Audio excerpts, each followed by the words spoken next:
Good afternoon and welcome to On the Spot Motorsports Media. I'm your host, Mitchell Gunter, right along with Robert Simpson. And I tell you what, we got Daren Poole-Adams joining us tonight, Stock Eliminator driver, and he's got some great news. I know there's been a lot of talk going on around NHRA about him bringing a Toyota Supra to the Stock Eliminator class. Hopefully, he might be able to do that this year or at the beginning of the 2026 season. So a lot of people are excited about that. It's a new brand that'll be entering in Stock Eliminator, something that hasn't taken place in quite a long time, to be honest. And of course, Toyota, almost all their cars are manufactured right here in the United States. So they are an American brand now. But before we get into that, we got a couple of commercials, and we'll be right back after this. Reliability to drive thousands of miles. Confidence for those who fly high. Redline oil products give you the power to crush the competition. And a track record of being the best. Redline oil products. You push it to the limit. We'll protect it. Ready to take your engine to the next level? Scorpion Racing Products delivers precision-engineered, high-performance rocker arms that dominate the track. 100% CNC machined in the USA with aerospace-grade aluminum for unmatched strength and durability. Our rocker arms handle extreme conditions with multiple ratios available to fit your needs. Backed by our exclusive lifetime warranty. When performance matters, choose Scorpion Racing Products. Proven, reliable, unstoppable.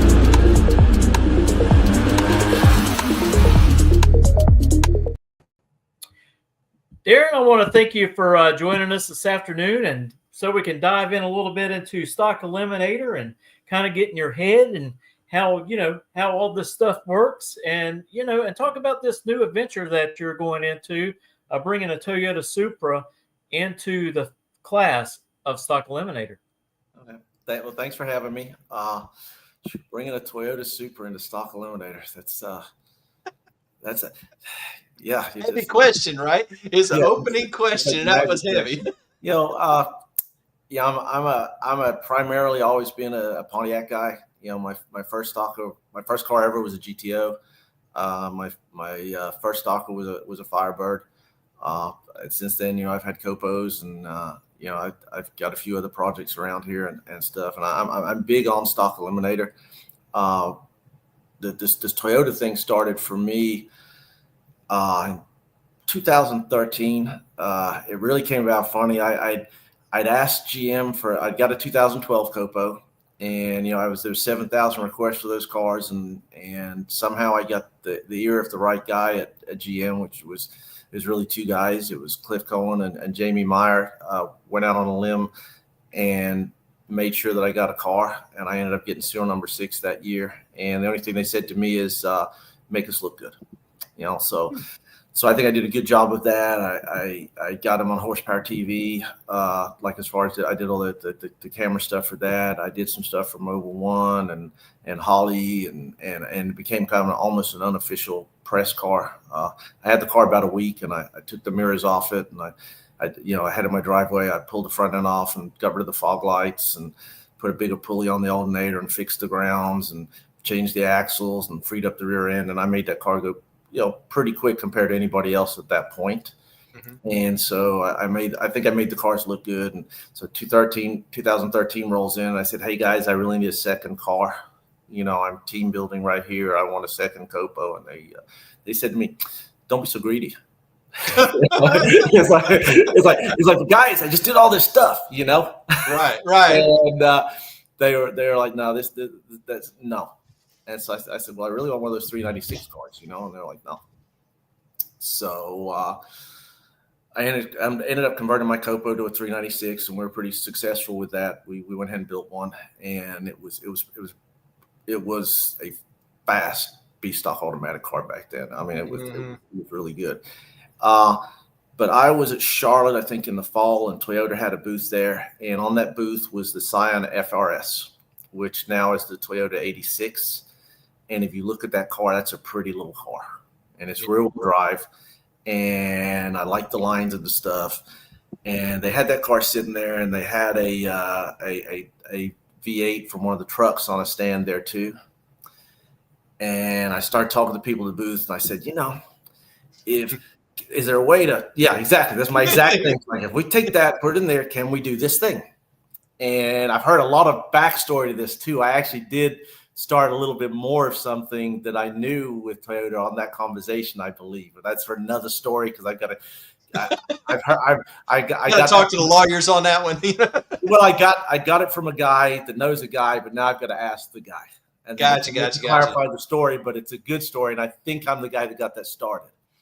And because I was like, how do we put this in that car? And the people at the booth said, well, this guy's here from Toyota Motorsports or whatever. We'll get him, see if he can come and talk to you. And I waited around about an hour, and he came over, and I said, man, I'm like, your cars, this is a great car. I race this Copo car, but do you guys want to do something? And he's like, nah. That's, yeah. And I'm like, well, at least I'm talking to this dude from Toyota. That's kind of cool. He's over here. Right. He talked a little bit. He was nice to me. He answered me. He wasn't mean or nothing, but he did talk. He wasn't like, it was a little bit more wordy than that, but it was basically no. Right. And with a capital N. Oh yeah. And so I'm like, okay, so it's cool. But and I'd see those cars around, and I'd measure them a little. I'd measure stuff on them, and just it's still working on my head, and I still think that's cool. So anyway, come 14, GM lets me have a second Copo, and I got a 350 Copo, and we ended up making a deal. A problem originally with the Copos was that the drivability wasn't that great. They didn't have a really big budget for testing. They had a lot of, Robin Wright was super involved in that stuff at GM. He was the go-to guy, the practical guy, and they did a lot of dyno work, but they had like maybe 2 test days at Bradenton, and they tested 2-3 engines. And, when I got my 350 Copo, the thing was fast as could be. It was great wide open, but it didn't want to drive on a trailer. Really? It had those kind of issues you had, and a lot of the early Copos did. So we worked out a deal with like kind of a little bit of a backdoor deal with GM and Holly, and I ended up lending Holly that Copo. Brenda Grubbs did some articles and did some driving and stuff with it, and then I lent it to Holly, and we worked out a deal where GM supplied the engines, and we did all kinds of drivability, tuning, and unofficial backdoor, giving GM a lot of information on how to make the tunes a little better. It was pretty cool. And that's how a lot of the Holly, seen my cars, a lot of them had Holly on the doors for a long time. That's how a lot of that came around, was just through joint venturing with those guys. It was a lot of fun. It's neat stuff. And we did that through 15. At the end of 15, I bought 2 CRC cars, and with the understanding that I thought at that time I was going to get both the development LT engines. We ended up just getting one. The other one went to Victor Cagnazzi, which obviously, if you're GM, that's a great place to place it. So, I am just me. I'm not. I know who I am. And but in that CRC, I took back the 14 car, and I put AJ Curry in that car, and I with the CRC that I took up there to Holly, we got one of those prototype engines, and we did all the development for DI in that car. And we ended up getting 7 pages in Hot Rod Magazine with what we did. We went 908 at 146 with that thing. You were the first one with the direct injection setup, were you not? Yeah. Okay. So, and we won. It's very controversial, but we outran that Victor Cagnazzi motor for Class at Gainesville the next year. Really? That year? And won the very first Wally for DI and NHRA drag racing, and absolutely flipped over the apple cart, and it got me in a lot of trouble. Really? Yeah. I didn't think. I was wondering why it kind of went quiet, but I didn't think the DI car was that controversial. The DI car wasn't. What I did was, gotcha. And there's a big story to that. But I'm just going. So all through this time, like I'm kind of riding a little bit of a roller coaster with GM. I had a great time. I've enjoyed it. I ended up having 6 total Copo cars through all of this. Right. We always had an on and off. Right. That whole 302 DI combination, the short stroke motor. I love little motors. I pitched that entire deal to GM, but they were so mad over something I did with a 350 Copo that I got kind of this didn't work out. I don't want to sound like I'm fussing because it's kind of fun stuff. If you know me, I like to just stir the pot. I'm having fun with this stuff. It's if you just happen to be there that day and you're on the receiving end of me having fun, I'm sorry, and I didn't mean it to hurt your feelings or nothing. Oh my goodness, you're gonna have to tell us later. That's for sure. Now you got me curious. Like you got to tell us later. Let's just say that I think I'm the only guy that GM actually had torn down. That they protested me. They protested me remotely from Vegas, and I know this really happened. And oh, really? It's the first time I'm telling this story on the air, so this is a scoop. But they actually called in a teardown on me at Rockingham. Oh, and we did get the car horsepower that day, and it got me in trouble. But I ended up with the number 1 qualifier for AJ, and he run it up at the race. So for me, that's just a good day at the racetrack. And I hate that we did that, but we couldn't get the car cranked. It had a little issue, and we got to the last qualifier, and I said, AJ, do you want to go number 1? And he said, yeah. I said, I think we'll go 114 under, and we really didn't account for the new converter, and it went 121 under. And okay. And the next thing you know, GM, the NHRA rides up and says, you're getting torn down. And I'm like, why? And they said, because you went 120 under. I said, but this was after first round. We run the bye. And I said, but middle of eliminations. They said, well, we're done for the day. You've got time. You can tear it down. And I said, but why? She said, it's because you went 120 under. We tear them all down. I said, like, starting today? Yeah, exactly. I said, I said, like, where'd this come from? And somebody dropped that it came from Glendora. It came from California. And so I said, okay. I said, we'll meet you over at the trailer, and I'll bring some tools. And I've got a Mickey Mouse apron I wear for teardowns. So, and I think I shocked everybody because everybody thinks, oh, this guy. Nobody in any trade knew my history with the iTray and setting records and tearing down, and I'm gonna get in trouble here shortly, because they're gonna tear down this super engine, and it's gonna be I'm not gonna enjoy that one. I can promise you. Okay. Carry a bunch of 10 millimeters. All right, just a whole lot of 10 millimeters. Not even that. It's worse than that. It's all specialty stuff. But anyway, so I think I shocked them all because AJ pulled the car over, and I proceeded to pull the head off and do the teardown and everything. And the NHRA Tech guys are like, well, you own these cars. You don't do this. I'm like, yeah, I love this, And so I tore it down, and I'm taking the piston. The thing was so worn out. I'm taking the piston, just slopping it around inside the bore. I said, look, AJ, look at this,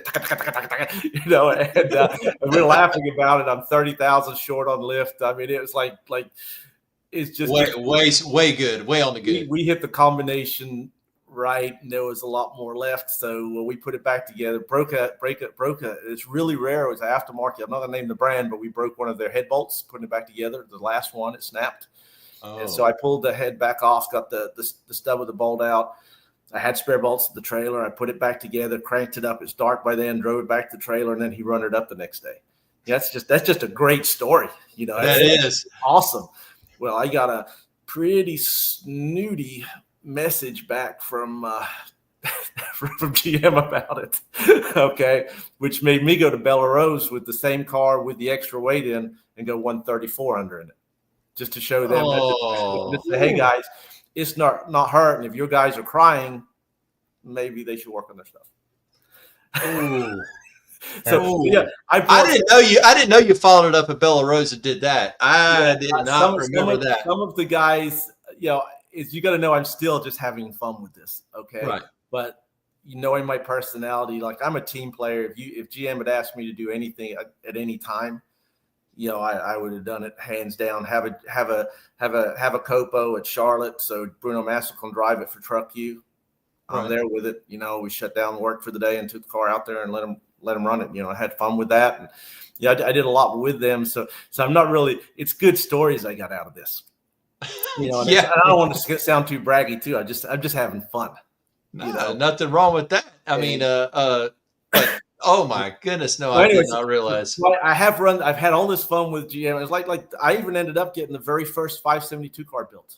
You know, I know there's the whole thing out there about Dennis Collins getting the first of its kind, and GM did a whole publicity thing. But my car was built a whole month and completed and cranked a month before the number one car. It's still number 4, but we wanted it at Gainesville, so I ended up with the first big block built since 1972 in a Camaro. You know, that's kind of cool. Yeah. So I'm definitely not making this a me versus GM thing, but it was definitely a little bit of a roller coaster. You're in, you're out, you're in, you're out, you know. I've been sitting in the boardroom and had a certain gentleman draw a circle on a board and say, right now you're here, you know, and this guy's over here, out here, and this guy's out there. And there's some big names he was naming, you know. And, you know, obviously he was right in the middle. Right. You know, he was perfect, but I was just right on the edge of the circle.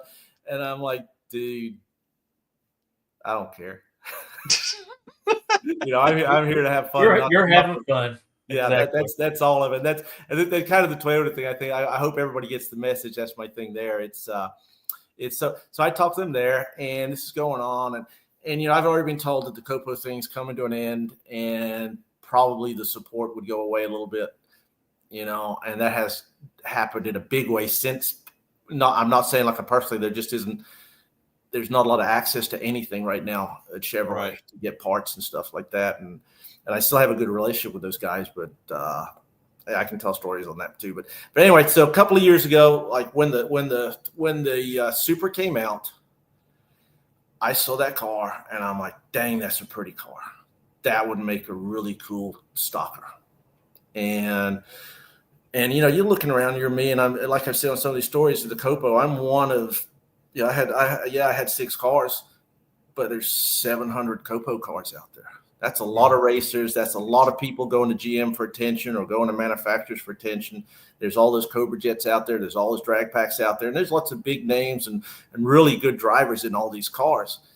And so part of me says, like, how do I separate myself a little bit as a business guy running Stock Eliminator? How do you separate your program a little bit and maybe help another manufacturer come in and help them shine? You know, Toyota's never been in the guide at all. Right. So this is kind of cool for me. And so I thought, you know, I want to try. I went to the dealerships and sat in cars and measured cars and probably drove them nuts. I'm like, I'm not going to buy one. I just want to measure the wheel wells, you know, and I just want to see how much wheel space, backspace I can get, how much wheel I can get in this wheel well and stuff like that. And I started looking at it and seeing if I really thought I could pull off a stalker with it, and looking at the interior and where the roll cage would sit and all those things. And so I did that. And then it's about, I'm going to say it's about 3 years ago now. They did that 10 seconds for $10,000 deal. They had 2 Supras that they fixed for NHRA stuff, and they had Antron and all those guys would match race them on them. And they did that thing. And I said, well, that's getting close to what we do. You know, they're showing an interest in seeing those cars to go down an NHRA roast track in front of the fans. And so I'm gonna see if I can't find somebody to talk to and see if I can't put something together to do something Stock Eliminator. So I reached out to Jamie Meyer, who was at that time head of PRI, and I said, Jamie, I see where Toyota's gonna be at the SEMA pretty big. If I come out there, can you get me a meeting? And this is like literally while SEMA's just getting set up and all that. He said, yeah, get out here. I'll help you get a meeting. And so I get a hotel room, I think Treasure Island or something, and I fly out there and I go and I look around. They've got those 2 10-second cars sitting there, and I'm taking selfies with them. And like, you know, if you look at me on every project I ever had, if it was a new car, there's me taking a picture with that car at PRI or somewhere, or even the Super. When I first looked, I'm sure there's a picture of me at the dealership where I'm like setting the stage. But my wife collects Disney art, and if she stands next to a painting and takes a picture, she's probably not buy it. Yeah, I was going to say it's done. Yeah, it's pretty much, okay, honey, let me go find somebody. You know, right. And so I have the same thing. My thing is, she buys paintings, I buy cars. You know, and a lot of times it's like, honey, what do you think about this shit? And she's just always been like, well, if you can find a way to do it and pay for it and not interfere with our life, then I'm not saying a bad way. We have a great yeah. like that, but we negotiate everything, and I'm a bit of a nut, and I'm like, I've just ordered this Copa, and the first Copa, I was like, I got to figure out how to pay for this darn thing. I'll sell everything I've got to have a factory race car. And right. That was just my thing, and it worked out that I had some good business deals, and I ended up being able to get one. Well, I'll tell you what, I'm gonna flash the picture up of this Toyota Supra real quick. Man, oh man. It is a very sharp looking vehicle for sure. Gosh. That's a long road getting from the car that I started off with to that point. One thing that's crazy is you look at the stance in that picture, it's almost too low to drag race. But the night before that picture was taken, that car was sitting on jack stands, and I felt sure the front, I'd never had it on the ground with the wheels and stuff on, and the rear opening with it on it, with the axle on an axle stand was about 4 inches of gap. And on the front, I was absolutely sure it was going to push the wheels right up in the wheel wells. Right. I set that thing down on the ground at 11:30 at night on the Sunday, having to take the show on the Monday, and it looked like that. And I was like, you nailed it. You nailed it. It makes me look good. Oh my goodness. Yeah, that does look good. I shouldn't tell that story on myself, but it's something where it makes me look good, I guess, in a way, Well, I know this much. You measured quite a few times before you chose the diameter of the front tire too. That looked like a 28 or something like that, because that fits spot on. It's a 27 is what it is. It's a 27. Okay, I was close. But I mean, that's spot on and fits the curves. Beautiful. Yeah, I set it down. I'm like, wow, because I thought I was going to have like 2 a.m. trying to just ride height. I've got all these different rear spring mounts to do stuff, and it just sat like that. And I'm like, wow, okay, nailed it. All the geometry is great. No, it's just like I've been sitting on this project for a couple of years. I had the car over a year, But anyway, like what I was saying with this, I go to the SEMA show, and that's when Toyota had this monster booth there. Ford and everybody backed out. Chrysler showed the Charger, the electric Charger, that first time there, and I hung around for this meeting, and the guy was supposed to meet. They're big guys from Toyota, and I understand he just couldn't see me, and so. There were, the PRI had a drift car from Toyota and a world champion drifter there on their booth. I forget the guy's name, super nice guy. But I got to hang out with them a little bit, and that got me like talking to them some, and it got me like, how do I get to be like you? That's it's like it's not jealous, but just like, gosh, I've got to break a barrier because they know all the Toyota people by first name and all this stuff, and they've got this relationship. Right. So like, okay. So I end up like I leave out of there, and I'm not disheartened, but I'm decided I want to pursue this. So I go to the PRI show, and there's nobody from Toyota there, but I end up talking to Lonnie Grimm and some of the guys at NHRA and saying, like, you got all these guys running the pro classes. Who's the contact guy for Toyota? How do I, And they said, well, Slugger Labby's the guy, and we'll talk to him for you and see if Toyota's interested in at least talking to you.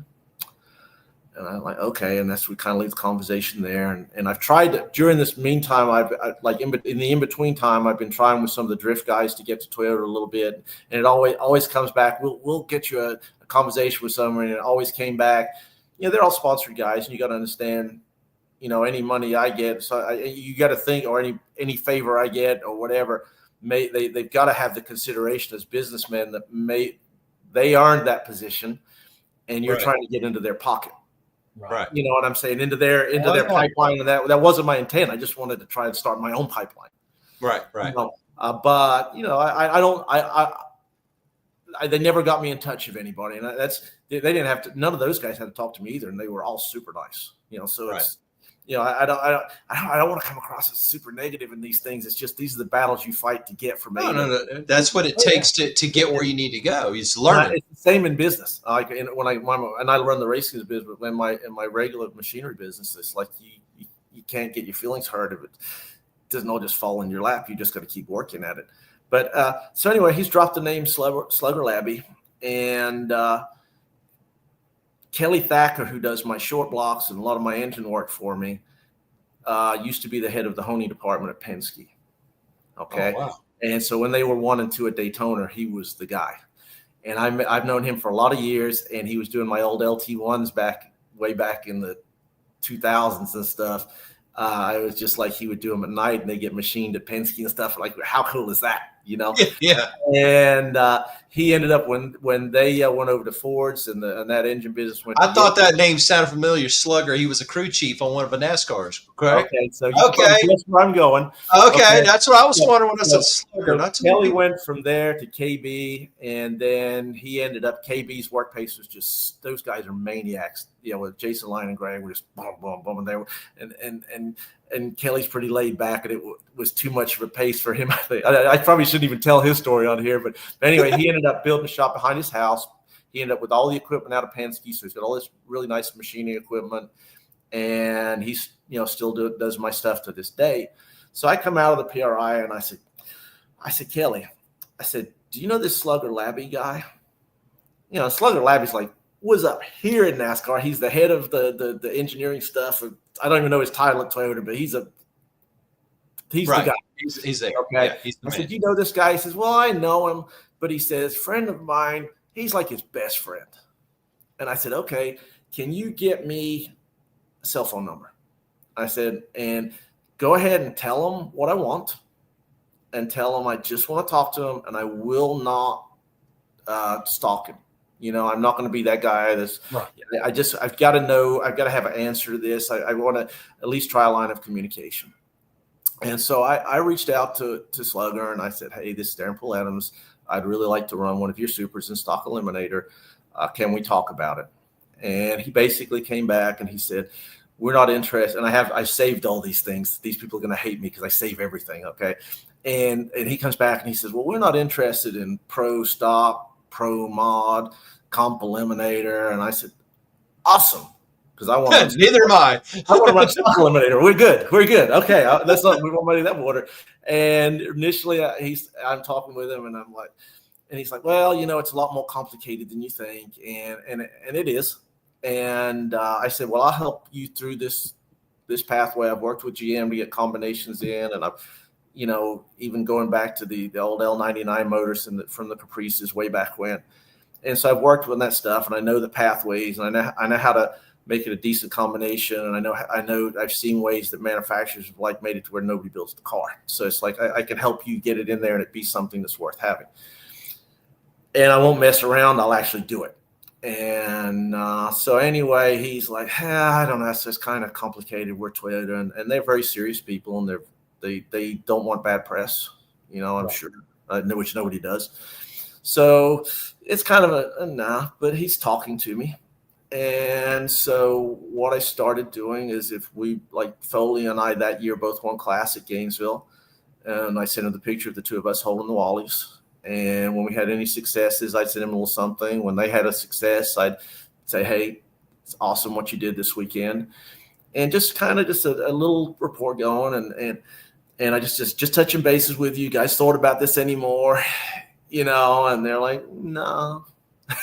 It's like, but it was, I'll tell you this, they don't have to talk to me at all. And they're just remove the roadblocks. This is Slugger Labby, who's the dude is answering my texts. If nothing else happens in this, I've got, it's, I don't know. Yeah. I'm a small things guy. Small things make me happy. It's a big thing in the racing world to even get to talk to that guy. Agreed. And so finally it's coming up on Charlotte. I think the next year, we've been going through this, or maybe, I don't know when, I can't remember. I have to go back and look at all the timelines. It's been a while. And I'm like, okay, I'm going to be at Charlotte. You're going to be at Charlotte. He's like, yes. I said, can I come over and just shake your hand? Just to put so you know who I am, and just so we've actually met, and I'd almost pretty much not given up, but I'd settle myself down to if this may be just something. In a way to accept it. Yeah. I mean? And he said, you know what? I'll introduce you to my boss. And so if you know anything about the NHRA races, Toyota takes this trailer there, their race tech trailer. Those are some serious guys. They know every bump, crease, everything about that racetrack. They measure it, science it, and they hand all that information on to the pro teams. They want their teams to win, and they really aggressively. I've got a whole different insight into the pro classes now, and a lot more respect for what goes into those classes from just what I know now. Okay. Right. Well, that said, at that time, I met them at the trailer, and they went and talked with me between that trailer and Kalita's trailer. They weren't letting me in there. Okay. But I got, but I ended up talking to the head of Paul Dolachil, who is the head of Toyota Motorsports, like marketing USA. I don't know. I can never remember everybody's titles, but this is the guy. Okay. Right. And that's NASCAR, everything. And whatever I said, I got my wife with me, and we're talking to him, and I'm saying, look, I really want to do this, and I've got bigger plans, and I explained a little bit of that to him and what I'd like to do. And whatever, I must have said something right, because they said, okay, we're going to do this. And I squeezed Ronka's hand, and I'm doing my best to just not fall in the damn floor, because that's you talk about an emotional roller coaster. I'm a tear up guy. I still kind of can't believe that I'm in this position. So I ended up from that. It took a long while with the lawyers and stuff, but I ended up going down to Dallas, and I go to their toy store down there where they do all the show cars, and I get to go in there, and they give me the keys to this Supra. Okay. And we load the car up, and I drive it on the trailer. I take it home, and I just grenade the car and start working on it. And, from that point to the point where it was at the show was a little over a year. I'm the guy that usually could, I think the best I've ever done is I made the last payment on a Camaro in like 2001.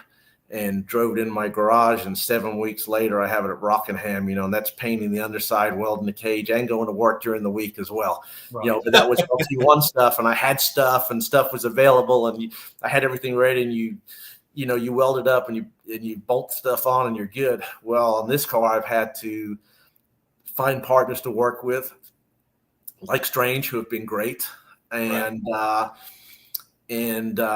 I had to buy the whole run of stuff if we made it for that car. Right. So I had some financial challenges. Yeah. And then like Weld were kind enough to make me my biggest thing is everything had to be just bolt in.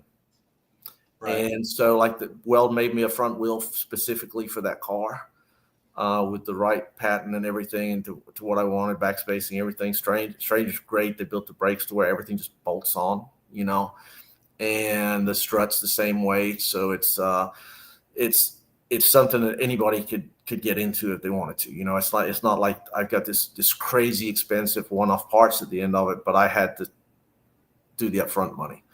We built our own manual master cylinder kit. We did our own manual rack and pinion because the thing had electric steering on it, and nothing. There's stuff out there for Supers, but it's not really hardcore Stock Eliminator type parts. If you're buying a set of front drag springs, they're probably purple. The one thing I wanted to kind of circle back to, of you getting with Toyota over and over throughout the years of trying to go this route is I believe they just seen your determination and that you weren't going to go away until they actually bought in. And I think that's what they saw in you. And that's the reason why they did what they did. They seen your passion. I hope so. I hope so. I think they were really surprised. I don't think they understood how Stock Eliminator is so far from stock. And I think they were really surprised at what I did with the car. Obviously, I haven't run it yet. You guys wouldn't even know about it if it wasn't for my friends at the HBX. They wanted something cool to unveil there. And I said to them, I will bring the Supra and we'll unveil it there. I kind of expected it to be finished by then, but it ended up being this last minute thrash. And I said, it's going to look like a race car, So we're going to push it in there. Right. It's a roller. It's a roller. Yeah, the motor and transmission and all that stuff's in it. I think the only thing we're really lacking right now is with the company I'm working with out of England on the ECU. We had some harness issues, so we're working that out. The Holley, it's my first choice was obviously Holley, but that's not really their market. They're Coyote, Challenger, Hemi, LS stuff, and LS LT stuff is their thing. I think they might talk to me now. They've seen the car a little bit. I've got to see. I've got a partner. It's Delta SCS out of England that's so far been really nice, but we're kind of, working through a couple little things right now. And then the other thing we're dealing with is before Virginia, if you looked at the rule book for Stock Eliminator on the turbo, it said the only thing it really says is opening plus 2 millimeters. And I'd reached out to the tech people on the NHRA and said, hey guys, thanks, Tim. Yeah. We were talking about you a minute ago too, is what's funny. In a good way, Tim. We're talking about you in a good way. Okay. So anyway, I reached out to them. I said, surely that's not all you measure, because the story on this is if you look at the B58, that's a BMW engine that's in that car because the car is a joint venture with Toyota and BMW. If you look at that turbo, it's the exhaust manifolds built into it. Right. And so I'd reached out to the NHRA and I said, hey, it's stainless steel. And I said, can I cut this exhaust manifold off and build a header and build a flange on there and make it bolt together and run the stock turbo, And they said, no, you can't modify that turbo like that, but you can run an aftermarket turbo and a header. Yeah, that's a real conversation. Okay. And I said, okay, so if I'm going down that road and I start looking at that, or even if that's a future option for me, I run the stock turbo initially, I got to know what I can and can't do. So I said, surely that's not all you measure. And the gentleman at the NHRA sent me the picture of the rule book. And so I reached Lonnie and Grimm and I go back to the old LSX shootout days back when that was a thing. And I reached out to Lonnie and I said, Lonnie, man, I said the same thing. It's like, surely that's not all you measure. And Lonnie, if you know Lonnie, was like, heck no. But he didn't say heck. I know. And, he probably drew it out a little bit too. Yeah. So we ended up sitting down at Virginia, and I don't know which end of the turbo is the in and which end is the out. Hardly, I've always had normally aspirated push rod V8 engines, and I love that stuff. And this is something new for me, but it's a challenge. But I sat down with Lonnie, and he ended up making me a spreadsheet of what to measure on the turbo and what we had to, like what Toyota has to submit and what has to go through there. So I've been kind of busy the last couple of weeks. Foley ended up winning Virginia in my Copo. Yep. Avoid Foley. Fantastic. And then I stole his car last week and ran class down there at South Georgia and had some fun with the thing. Yeah. And so I've got to finish up the spec stuff as far as measuring everything and sit down with Toyota. And, we want it to be, and they'll send all that to the NHRA, and I'm sure the NHRA will come back and tell us what we can and can't do and all that stuff with the turbo. And also we're getting ready to actually give everything to the NHRA. I think that's probably a week or maybe 2 weeks out to be, which I love. Is there a ruling on the size of the intercooler that you have to run? Do they limit the size on the intercooler? You trying to get me in trouble? I'm just asking. Okay, we won't go there. We won't go there. That's just a big question mark. We don't know. I will say the intercooler that's in there is no bigger than the one that the factory had. Okay. Yeah. Okay.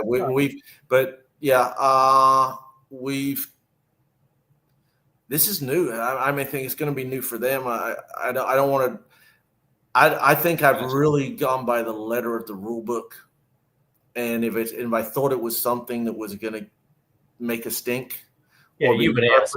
It's the first super out there. You don't want somebody going, well, this is no good, and that's no good, and you did this. Right. There's already a huge stink over the Turbo Hydra 400 in that car.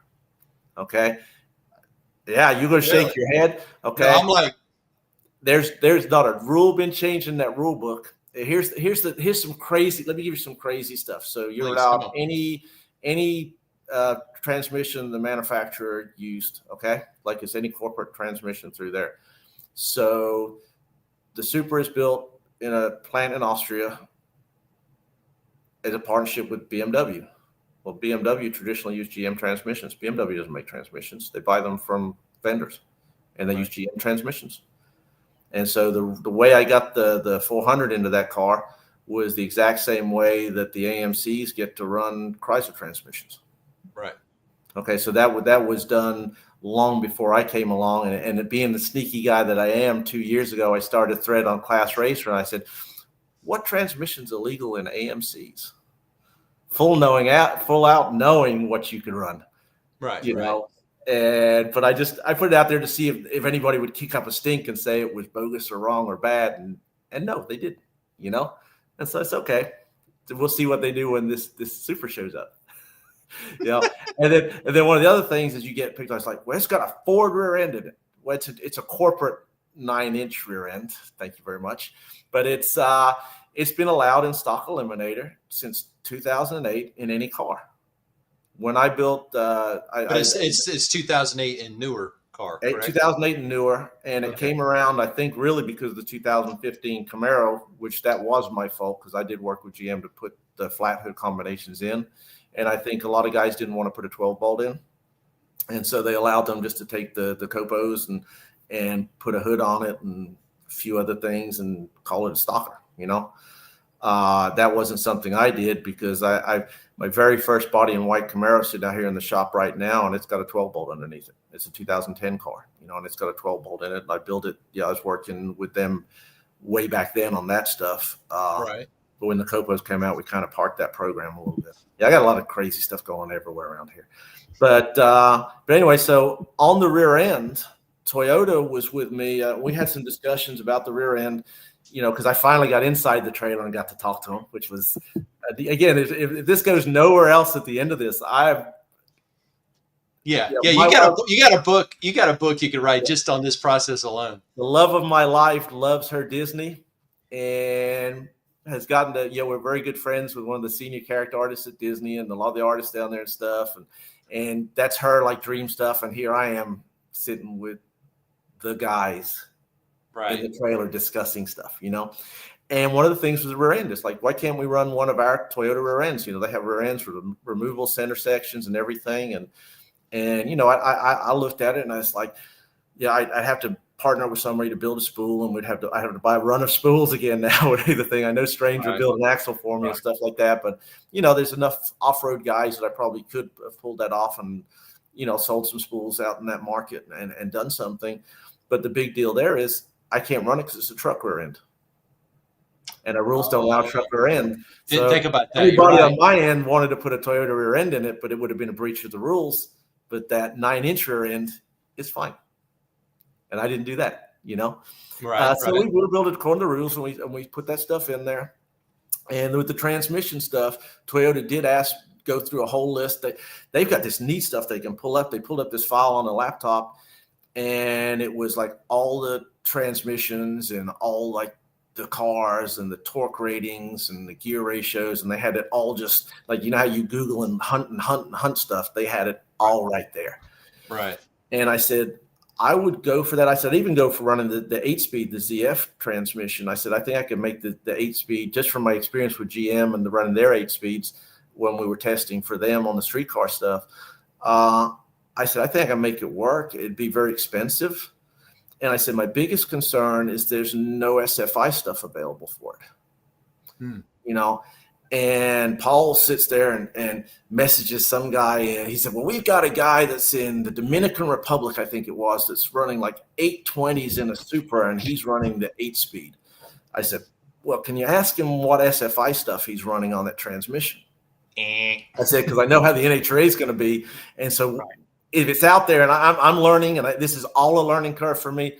And about 10 minutes, you got this guy in the Dominican saying, hey, Toyota's reaching out for me to ask what I'm doing. You know, right. All these conversations that are so cool. And within like 5 minutes, this guy messages back, and it's like nothing. And I just said to Paul, I said, the NHRA, I said, if I had my choices, I would run an SFI case. Right. And I'll say as a side note, I think we're getting to the point with the horsepower and the age of the cases in Stock Eliminator. There is an argument, like the 4-speed cases and all that stuff, where everybody's running an aftermarket 4-speed. There is an argument with the SFI requirements they have now. Since Cooter almost got killed by a flex plate, a year or so ago. There is an argument for SFI cases in stock and super stock. Especially in the ABC, DE cars in that range they're making some stupid horsepower now since, because of all the allowances that have been made in camshafts and valve springs and valve train stuff. They're making horsepower I never would have thought of back when I was 14 years old, dreaming about owning a 67 GTO C-stock car and running 1199 or something, Right. Yeah, I'm completely with you. I'm saying it's like the world has changed so much, and some of us get so fixed on what a Coke cost when you were 18 years old, and then you suddenly realize that a Coke's that much because you're 58. Right. It's yeah. You know what I'm saying? It's perspectives is sometimes you get in the forums and that and guys get we talked a little bit earlier about the argument of like the junior stock, cars with the truck transmissions and stuff, the 4-speeds back then, and right. Then, the sky is falling when the 67 Camaro shows up. It's like, this is just gonna ruin Stock Eliminator, and it was one of the best things ever happened to it. Well, in its defense, they didn't ruin Stock Eliminator, but it did wreck some cars that were in those classes, which happens to everybody, unfortunately, at one time or another. Yeah. So you look at that and you go, okay, so this is Stock Eliminator. Stock Eliminator is the class where the manufacturers showcase the best stuff they have. And to keep this class relevant and keep this class in the eye of the public, and also like for the NHRA to see it as a credible thing, this is a production car class. And if you stop putting new cars and new manufacturers into the guide, like you said earlier, Toyota used to be this foreign brand. Right. Now there's a buttload of people in America that go to Toyota to make money, to be able to eat a hamburger and watch a ball game. And, it's an American, it may be not American owned, but it's an American brand, and it employs a lot of Americans. That's true. It's a lot. And go look at that dash plaque on the car and see the number that's in the front, and it tells you it's made right here in the USA. Yeah, and that's something and the automotive market has become global. Free trade. I work in textiles, but watching free trade and a lot of the plants for automotive moving across the borders and stuff. I've been past all those plants in Mexico, and Ford and Chrysler still build good products from stuff that gets built down there too. I mean, it's just the world has changed, and American cars, right. American, they're not all made here, but the standard's the same. And the same thing goes, like Toyotas are actually, there's an argument for why this is a good thing. I guess what I'm saying. I mean, well, that makes sense. But I feel like with all the, my push when you're trying to, and I've already explained this with Toyota, but with GM even too, trying to get these new combinations into the guide.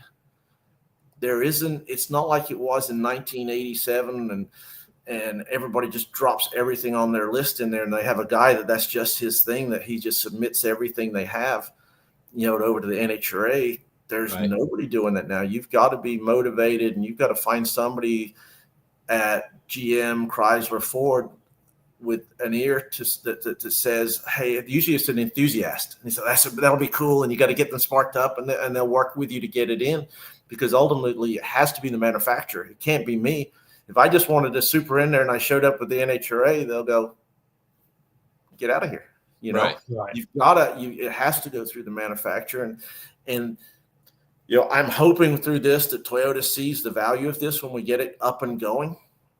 Right. I think, Slugger wants to come to my test sessions. How cool is that? Well, and I was getting ready to, that is cool. But I mean, you just explained a lot, and also, if I remember correctly, you had to go. You've already bought, was it 2 engines just to tear apart and start getting measurements? I think Yeah, I have 2 other engines. One of them is the 2020 combination that will be in the guide soon after this combination.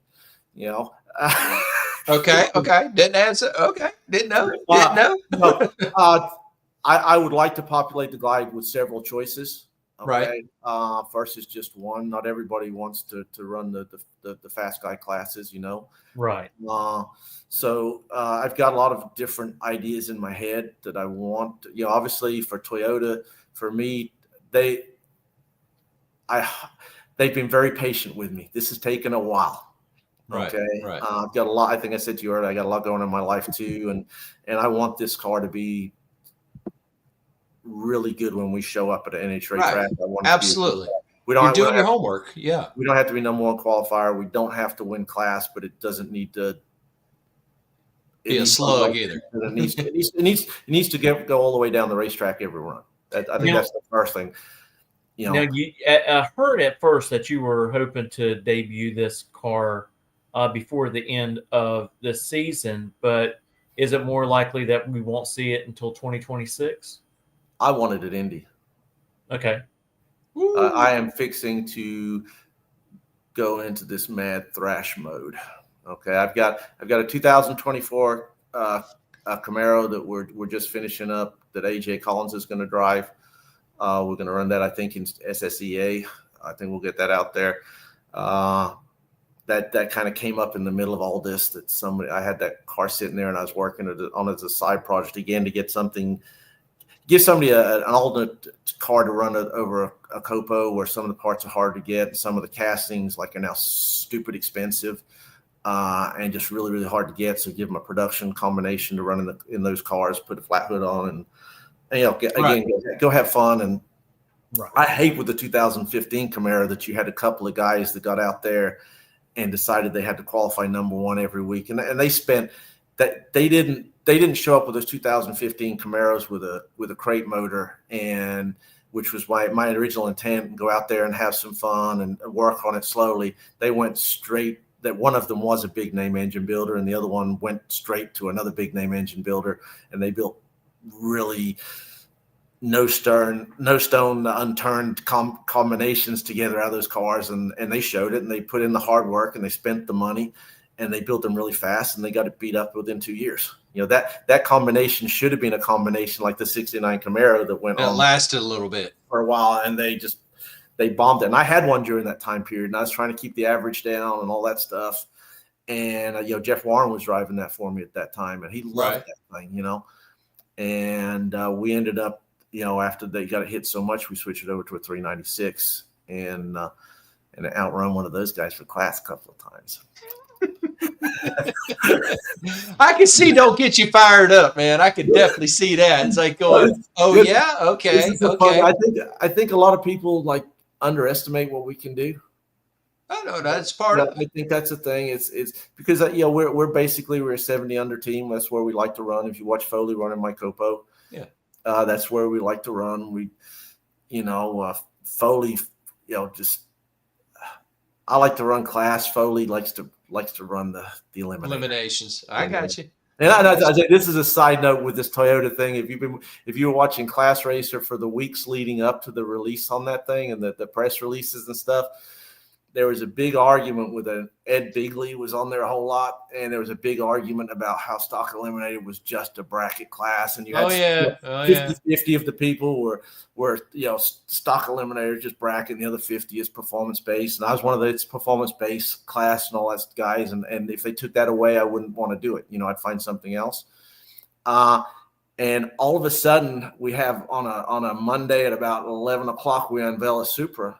And all of a sudden, this is a performance class again, guys. Everybody's like, "What class is it going to be in, and how's it going to be captured, and who's going to wreck?" I'm curious what class that it might fit in, but I know you don't have that together yet. I have not cranked it yet, and I'm already 150 under on the internet. Hey, this guy, that's how badass I am. Well, you added all the pages up out of Jegs and Summit, didn't you? All the pages, you got them all added. I mean, but I was impressed. I was impressed by the fact, I think you mentioned to somebody, I can't remember if it was Bobby or Fazio or somebody else, that you went out and you bought 2 complete engines out of, I guess, wrecked cars of the series engines that you're doing. Yeah. Took them home, and you had to pay a fortune for them too. Roughly. It's not cheap. It's And I used to tear them apart and start measuring. in the old days, the LT1 cores, I'd go get them out of a junkyard and they were $500-600. A core for a B58 is probably $8,000. Right. Okay. And the second one I got friendly. I found them down in Florida. And the second one I got, the guy, I went down there and I took him a lot of the stuff we took off the Super and we wheeled and dealed, but I still spent a chunk of money to do it. It's a heavy investment. I've got a lot of money in tools for these things too. This has been an expensive thing. I've sold 2 Copos to do this. Oh, okay. Wow. Okay. So it's everybody thinks I'm independently wealthy. I'm a wheeler dealer, and I've sold some of my treasures. One of those 2 cars is the one Jeff Bragg is racing right now. Mm-hmm. That's a 2019 CRC. It's serial number 1. That's the only year that the CRCs had anything in them that said Copo, because they had gauges that said Copo 50. So it was a number 1 50th anniversary car. I'm going to cry right now, okay, because I wanted it so bad, but I had this. Toyota gave me this opportunity, and I said to Veronica, I said, I need to do right by Toyota, and I need to make these investments. And every time I hit these financial hurdles, I kind of parted with another treasure, Right. And that's but that's part of it. I'm going to sit here and boo-hoo. I still have 4 Copos, guys. Yeah, I know. I wasn't going to bring that up. I was going to kind of leave that aside. You know what I mean? But it's like exactly. It's two of them don't have engines in them. I'll tell you that, because I sold the engines to be able to do the next year. But still, look at the adventure that you're on right now. Yeah. You have taken the steps to work hard to bring another manufacturer, another car, another series of opportunities for people to race with different classes to NHRA, and you've also exposed Toyota to something that they haven't been exposed to before. Yeah. Okay, and that's great, because that opens avenues for who knows other manufacturers, or even the fact the big 3 to get back involved with it in different ways. I have heard some rumblings about one of those big 3 that it woke them up. And I'm not going to say anything because I don't want to jinx something, because if I was you got to think when a manufacturer, like, say you will pick Chrysler or Chevrolet, we'll pick any of the 3, and they say, okay, we're going to make a run of 50 cars for Stock Eliminator. Right. Okay. We've got 20,000 production cars, so the body's legal to be in the guide. There's no argument about that, but we're going to do that special run of 50 cars. You think what that does for the aftermarket? That's 50 sets of wheels, that's 50 transmissions, 50 engines, 50 sets of pistons, spark plugs, wires. You name the things for 50 sets of slicks. Mm-hmm. You think when all of these cars were being built, when, like, you think you started in 2008, a lot of these manufacturers we didn't know if they were going to survive or not. Everybody fusses about the bailouts and stuff, but these guys were building it in that time period. Okay. And then you look through like COVID and everything's slow. And that's kind of the end of it, but there was still the Copos getting built in 22 got built and stuff like that. And you think that the boost that is for, you're an aftermarket. I don't know. And I don't know the aftermarket guys' business, but you would have to think that that's good for the business, for the industry. Yeah, good for us. That a guy that wants to go buy, I said, well, I'm going to throw out Well because I love them and they've been good to me, or Strange or ATI. ATI had a lot of contracts in there, and that's got to be a little helper to their business, help them keep the power on times where maybe a lot of people don't have money. Well, and so I feel like this stuff does. There's an unseen thing to this too, that where I'm going with this, I know I run on a whole lot. Just smack me if I get out of line here. You're fine. But you look at it, if another manager, if I stimulated a manufacturer, I had a small part in pushing them into going into the boardroom and say, we've been talking about this, blah, blah, whichever car it is, we've been talking about this. And look, Toyota's now getting into Stock Eliminator, so we need to show them something, If I get a little push of that and stimulated that little bit of economy and helped any company in there that maybe needed to make a bill, you know, how cool is that? If I just, not that I'm the guy that made it happen, to be a little piece that maybe pushed them, you know? Well, Daren, what does it feel like, of you bringing this manufacturer in to Stock Eliminator? You're going to be in the history books forever. This is history. Well, You're going to be in the history books forever. That let's hope Poole-Adams brought Toyota to NHRA to Stock Eliminator. Let's hope that we show good the first time out. That's why I'm a little reluctant to rush things. That's why I want my ducks in a row. That's why I want, I was very reluctant to have it out there at the HPX. I mean, and anybody watching, you guys need to go to the HPX next year. It's going to be on again next year, and you need to go.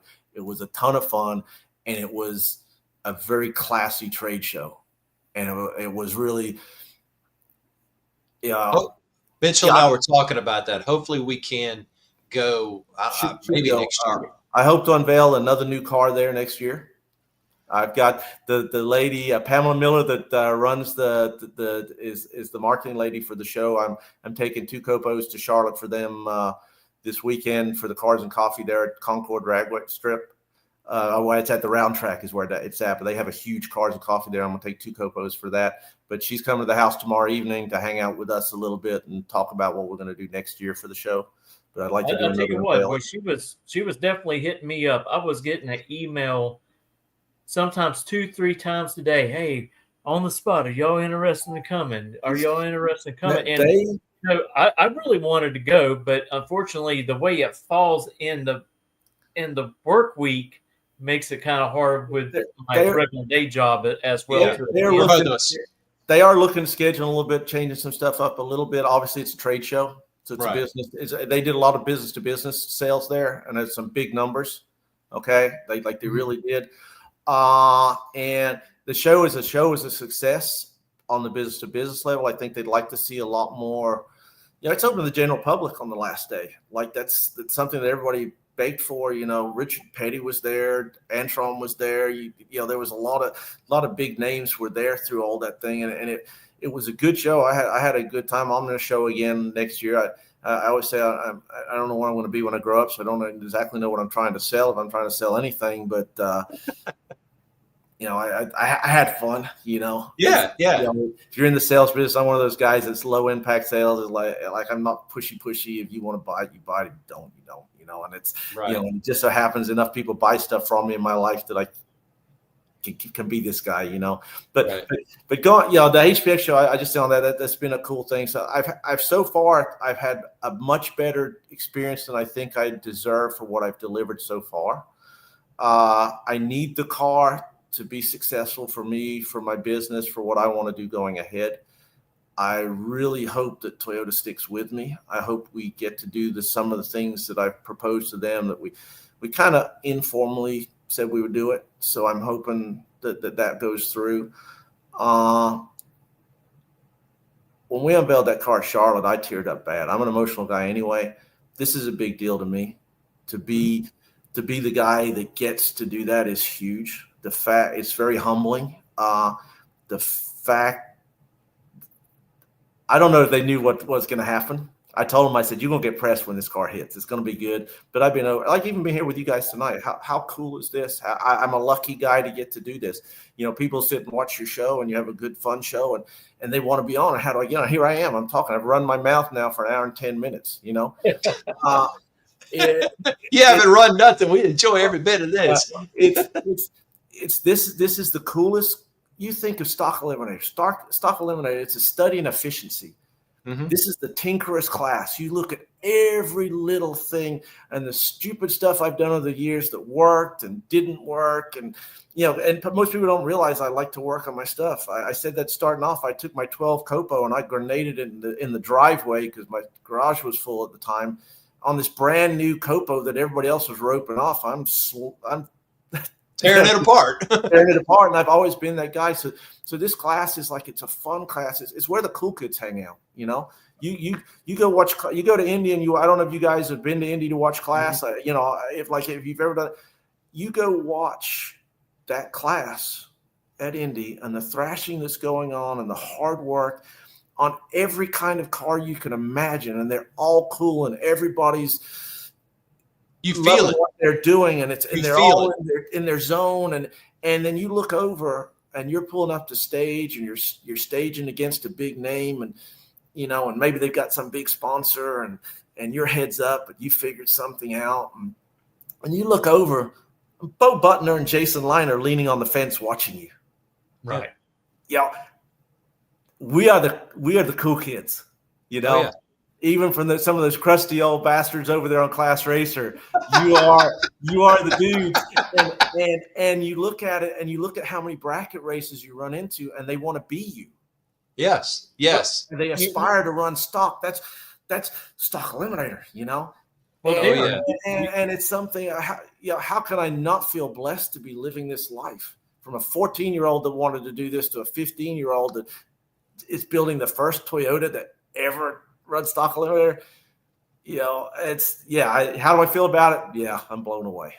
Do you think this might actually open up an opportunity of other people coming to you and saying, hey, I'm thinking about building a Stock Eliminator Toyota as well? Is there a way that you can build it to a certain point and then I take it over and finish the combination myself and recuperate some of your money? I'm working with one gentleman right now that wants to build one. I think he's very serious. He's right now looking. These cars are super popular. So even if they've been bumped a little bit, they're still kind of pricey. There's a lot of people there. They're an extremely cool car. You cannot deny that these things are beautiful and they're cool, and they should be sporty and should be fast without spending a ton of money on the engine. Right. I think. I might find out a totally different lesson. We're right now running a pretty basic engine program to get started.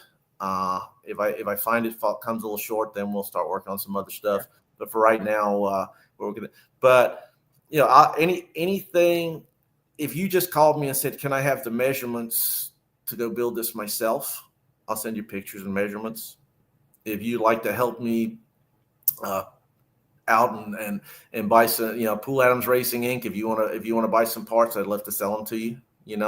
I'd love to help you. What you get, it's the same as why I run the machinery business. If you work with me and you buy something from me, my phone is open to you. Hell, if you don't buy anything from me, my phone is open to you. And that's the whole spirit of drag racing anyway. It doesn't matter what level it's on.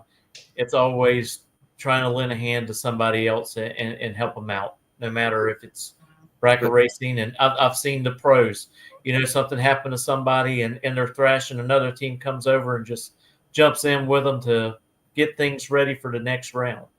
Yeah, I had a guy a couple of years ago. I had him for class just coming up, and he broke his transmission. And I said, "Look, I've got a spare in the trailer. We'll change it right now. I'd rather run you than get the broke by, Right. And he declined it, but it's like, that's how it should be, But no, as far as this stuff, obviously I'm steering as I get older. I kind of want to work more in the automotive. I'd like to build more stuff. I think we've built some very cool stuff out of the shop, and I'd probably like to do a little bit more of this. I yesterday on a wild hair drove to Ohio and bought a body in white Camaro that became available in 2015.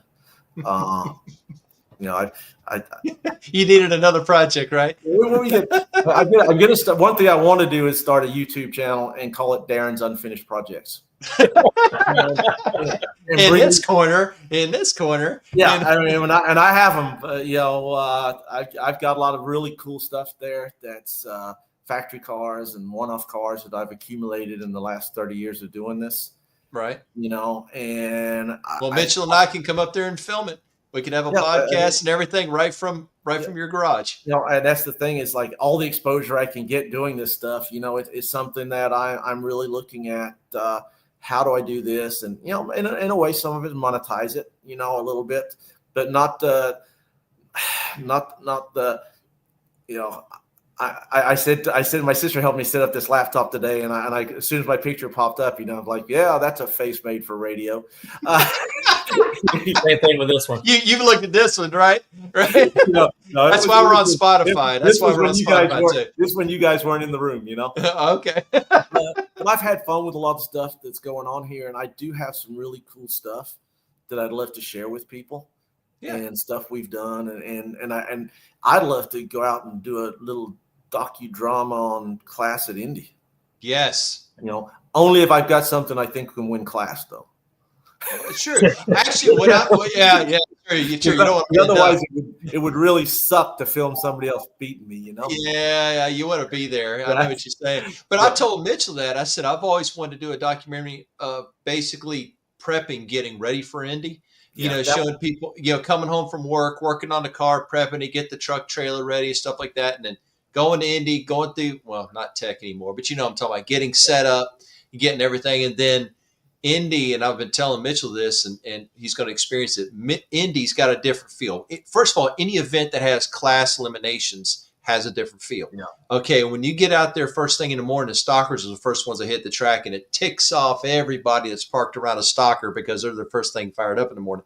But I won't get into that. But anyway, it's the only place that yeah, exactly. It's the only place that you'll see ice truck. Yeah. Go ahead. Let me just say this: we're there to race. Exactly. I like to drink a beer and I like to hang out with the dudes, but we are there to race. Right. You're Exactly. Cranking up race cars. Go play golf. You're in the wrong sport. And that's what I mean. If you're just there just starting up in the middle of the night, tearing up the neighborhood, that's different. But no, you're there to race. But no, like I was telling Mitchell, I said it's the only place you can go. And I says, when you go through the pits, people getting ready for class, after they did their initial warm-up stuff, I said, you'll see more ice than you've ever seen in your life. I said, they're flushing the engines. They got all the heaters going. I said, they got the tires pumped up to the round. I said, they got them as light as they can. The ice, I was going on and on and on all these things. And I said, And I said, I'm telling you, you need to see this. I said, because you won't necessarily see 16, 18-year-old people. You'll see people that's worked, and you see people that some are retired, or in the midst of retiring, whatever like that. And I said, they all got that drive. And I said, that's what's great. I said, and they're all pushing the cars all the way around. And I said, I'm telling you, I said, because every time they go up there from qualifying to class and everything, they're throwing down as hard as they can. There's no sandbagging, no prepping. No holding back. And I said, that's what makes it great. And I said that, and then going to the barn. Nobody wants to go to the barn, but I said, it's a big badge of pride. You go through the barn, come through it, and you're done. You're out, and you're clean. Okay, yeah. I said, I'm telling you, I said, that's a different thing. And he's experienced it, but when we go to Indy, I said, I'm telling you, it's a different vibe, different feel. And that's what I love about it. Yeah, I'd say like you look at class as something you're all of a sudden young, and you are thrashing. And like even at Adele this last week, I used 40 pounds of ice to run, two rounds, and one of them was just to sneak in on the qualifying to get a bye, Right. But but you look at class, and then you have class at Indy, and you think have got something, and then some dude shows up in your class and just ruins your life, and yes, and you've thought about that all year long, and you've thrashed on it. Or a few years back, I had the 302 was just stout that I had in the Copo, that thing was, Robin Lawrence and I match raced 302 Cobra Jet versus. Oh, really? Copa. We did at St. Louis at an NMCA race. Oh. And both of us were 140 under match racing. Okay. In the heat. Again, lots of ice, 0 weight. Right. Yeah, we were trying to blow up our stuff, But you go to like India, and I had with that 302 one year. I'm bad for working, and so I show up late. I'm last guy at the racetrack. I get in the last qualifier, and then I go and run class. It's just my life is just very, very busy.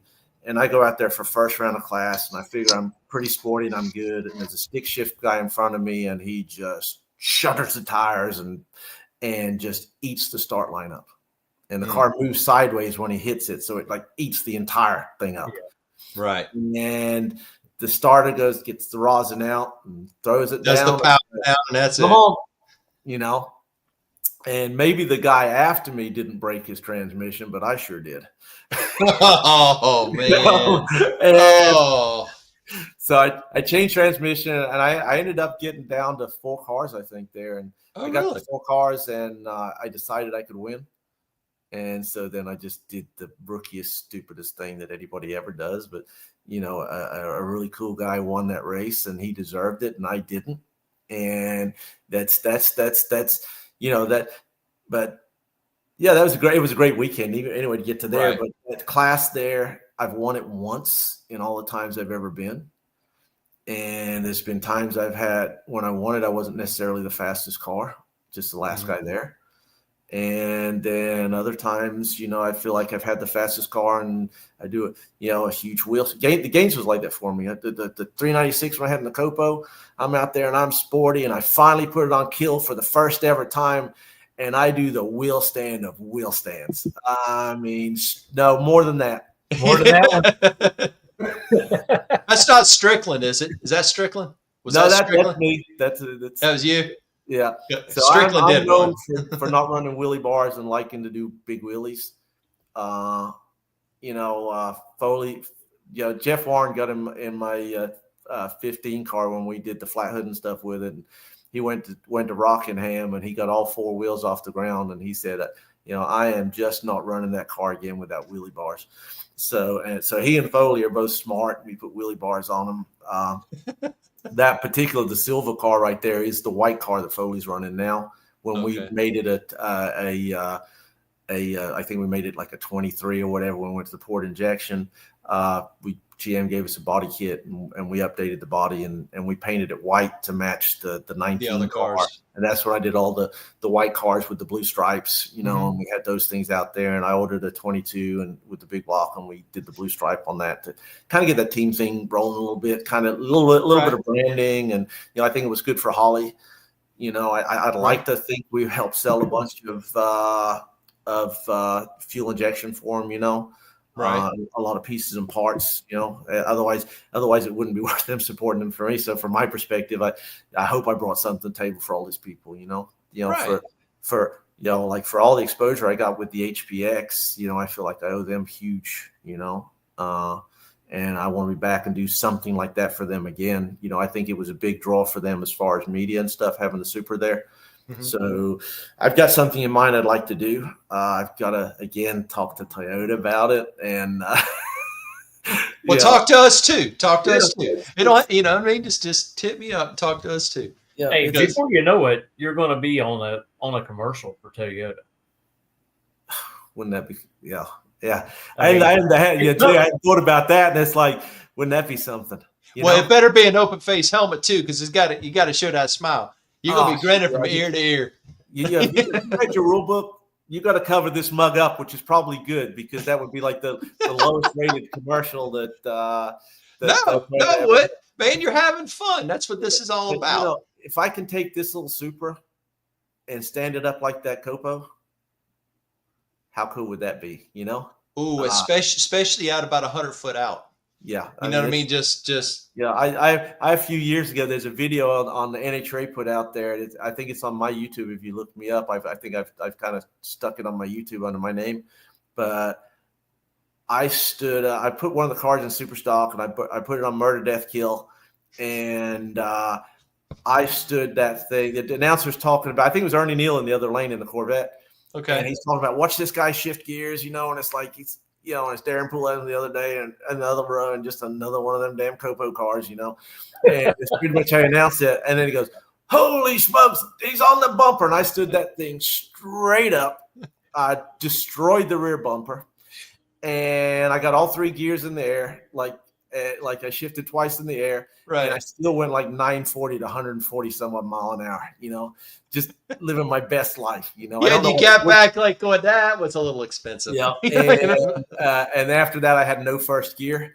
Oh, really? So I parked that one for the weekend and just went over and ran Stock Eliminator, with the other car. But I on that was funny. I went to the Goodyear trailer and I've got a good relationship with them. It's one of those deals when I first started running Goodyears, not a lot of people were. Right. And I spun the first couple of times. I was at South Georgia with that car when I put them on. And I had somebody walk by who's a pretty well-known racer. And they said, you will never make that car work on Goodyears. And I'm like, hold my beer. Challenge accepted. And next run I spun, because I had one run I spun the next run. And then I got under there and did a few things that in my head I thought would work. And the third pass, I put it on the bumper. And we've been able to make all the cars work with the Goodyear since then. I know Jeff Warren might disagree sometimes, but that's Jeff. I love Jeff, But he's but got anyway, his favorite. Yeah. But we Foley's good testament to how good those tires work on those cars. Okay.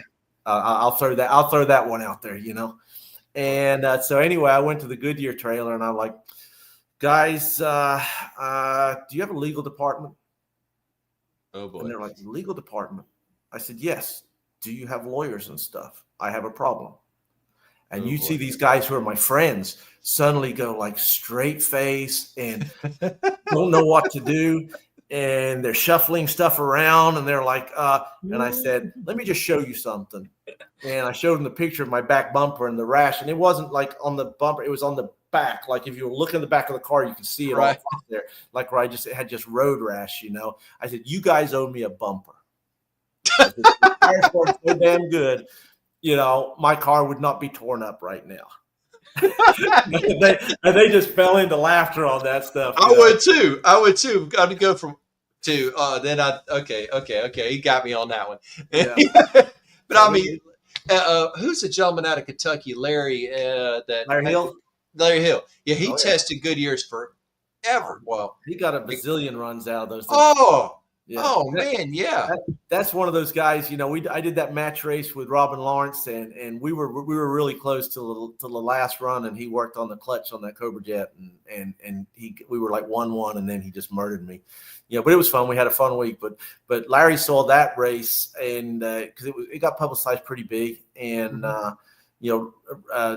Robin and I were giving each other so much fuss on the class race so that we were getting messages that, if you guys falling out, because really that bad. Yeah. If you don't know, you don't know. Larry caught on all that, and he keeps calling me out to run that 6.2 against his Challenger. Yeah, his pink one. And I'm like, yeah, that's Larry. Larry likes to stack the deck. It's like, you will murder me, dude. It's like let's do apples to apples on this thing. That's what I did with Robin is we were both going at it hard, but nobody was just getting murdered, Right. And I will say this: that's if that Hemi stays together for 3 runs. He's had some bad times out of that car. I'm not gonna lie. Larry's a great dude. Obviously, Patsy is just awesome. So they're great people. I've talked to them before. Yeah, that's the thing about all of this is it's like I have a guy that on Class Racer was like, made me a $5 bet that I'd never get anything else into the guide for Toyota, and I said, I'll take that bet. And I threw my end of the bet's a little bit more loaded as far as what I'll pay him, Right. And I met him in South Georgia, and it turns out he's a super nice guy, and it's just like the internet sometimes it's great, sometimes it messes things up. When people see you all have common goals and you're there for the right reasons and the same reasons, and it's to have fun and help each other. I mean, that's sometimes you gotta there was a guy, this is a great story, and I'm not going to name him, but when I did the 2015 Camaro, there was a guy out there, and he was like, it is Alan Sherman. He was out there. He started the whole thread on how he was going to build a 2015 Camaro because he was going to wreck Stock Eliminator, and he was going to build one out and get all this horsepower and stuff. And if you meet Alan, he's a stocky dude. Yeah, he's a big dude. He'd fold me up like a pretzel, That he got on there and he wrote this thing went on and on. AJ Curry pointed out to me that he was saying all this stuff, and Alan said all this stuff like, I think there's all these guys going to whoop me, and I think I can beat the first 3 or 4, and he probably could. So it's like, I don't want to find out. And he said, but I may need some help on the others. And he was going to start a GoFundMe page to build this car. This is this whole thread that be like, Stock Eliminator is just crazy. It's just miss this, man. I miss that thread. So anyway, he put all this stuff out. It wasn't a Class Racer. It was somewhere on this Facebook page, and I wasn't on there, but AJ sent me to it. Gotcha. And so I messaged Alan. I said, hey, Alan, I don't really know you, but I said, as far as I know right now, I'm the first one building one of these cars, and I'm going to build just a mile piece. And I didn't realize there was other guys building them out there too. But I said, I got in the guide to just try and give people something else to race, and my intent's not to kind of beat everybody up in B and C and all that stuff. And I said, if you do decide to go ahead and do that, I said, I will build a Corvette. You know, just to let you know. And so Bill Grubbs and I are good friends. And at that time, Bill was doing some stuff with Alan, and I guess they got to talking out. And I guess Alan said, "Who the heck is this Daren Poole-Adams guy?" And Bill just said to him, he says, I guess he busted. And this is me here. I wasn't there, so Bill told the story, and he said, "You probably don't want to mess with him because he'll go build it. He'll just do it." You know, He'll just do it. and so anyway, I think I was at South Georgia somewhere later that year. I know it's Reynolds, and Alan was standing out there, and I knew what he looked like, and he didn't know what I looked like. And I walked up to him. I said, "Hey, Alan, I'm Daren Poole-Adams. Are we fixing to fight?" And we ended up going to like Disney World together.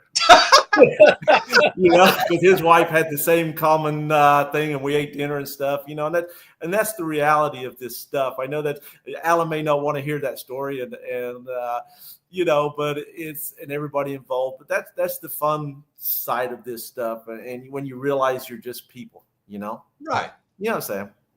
Yeah, completely.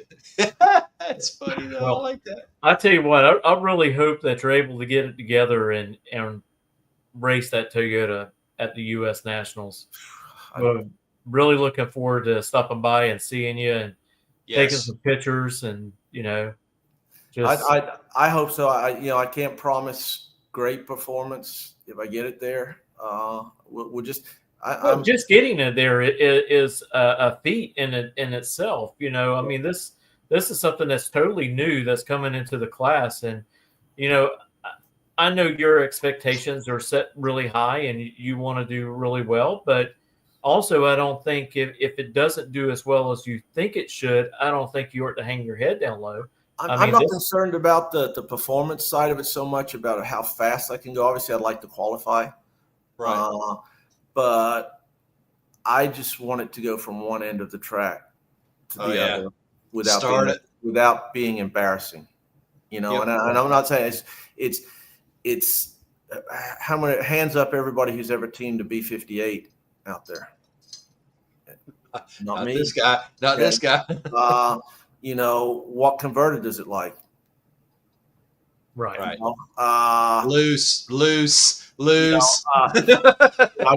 I've guessed on the gear. JC at ATI has helped me out with a bolt together converter and stuff, but you know, I don't know how much time on this time frame we're going to have for serious testing. You know, how do you stage a car with a turbo? Yeah, I got an idea. I have ideas for all of it. I got an idea. Legally too, but I got an idea. Yeah, but the thing about this stuff is I've got this monster learning curve, so I don't. If I think I'm gonna, it's not from an ego thing, but it's for I owe Toyota a good showing. Yeah, right. Yeah. We don't have to win the race. We don't. It needs to look good.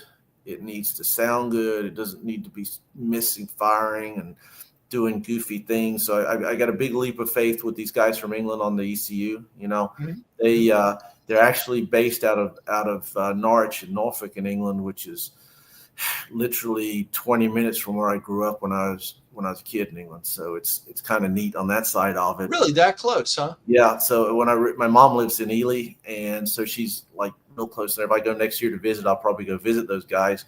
Hopefully, it's visiting them to give them a hug and a handshake, not to burn the place down. You know, man, you live in the States too long. Look what happened. You get too aggressive, you know.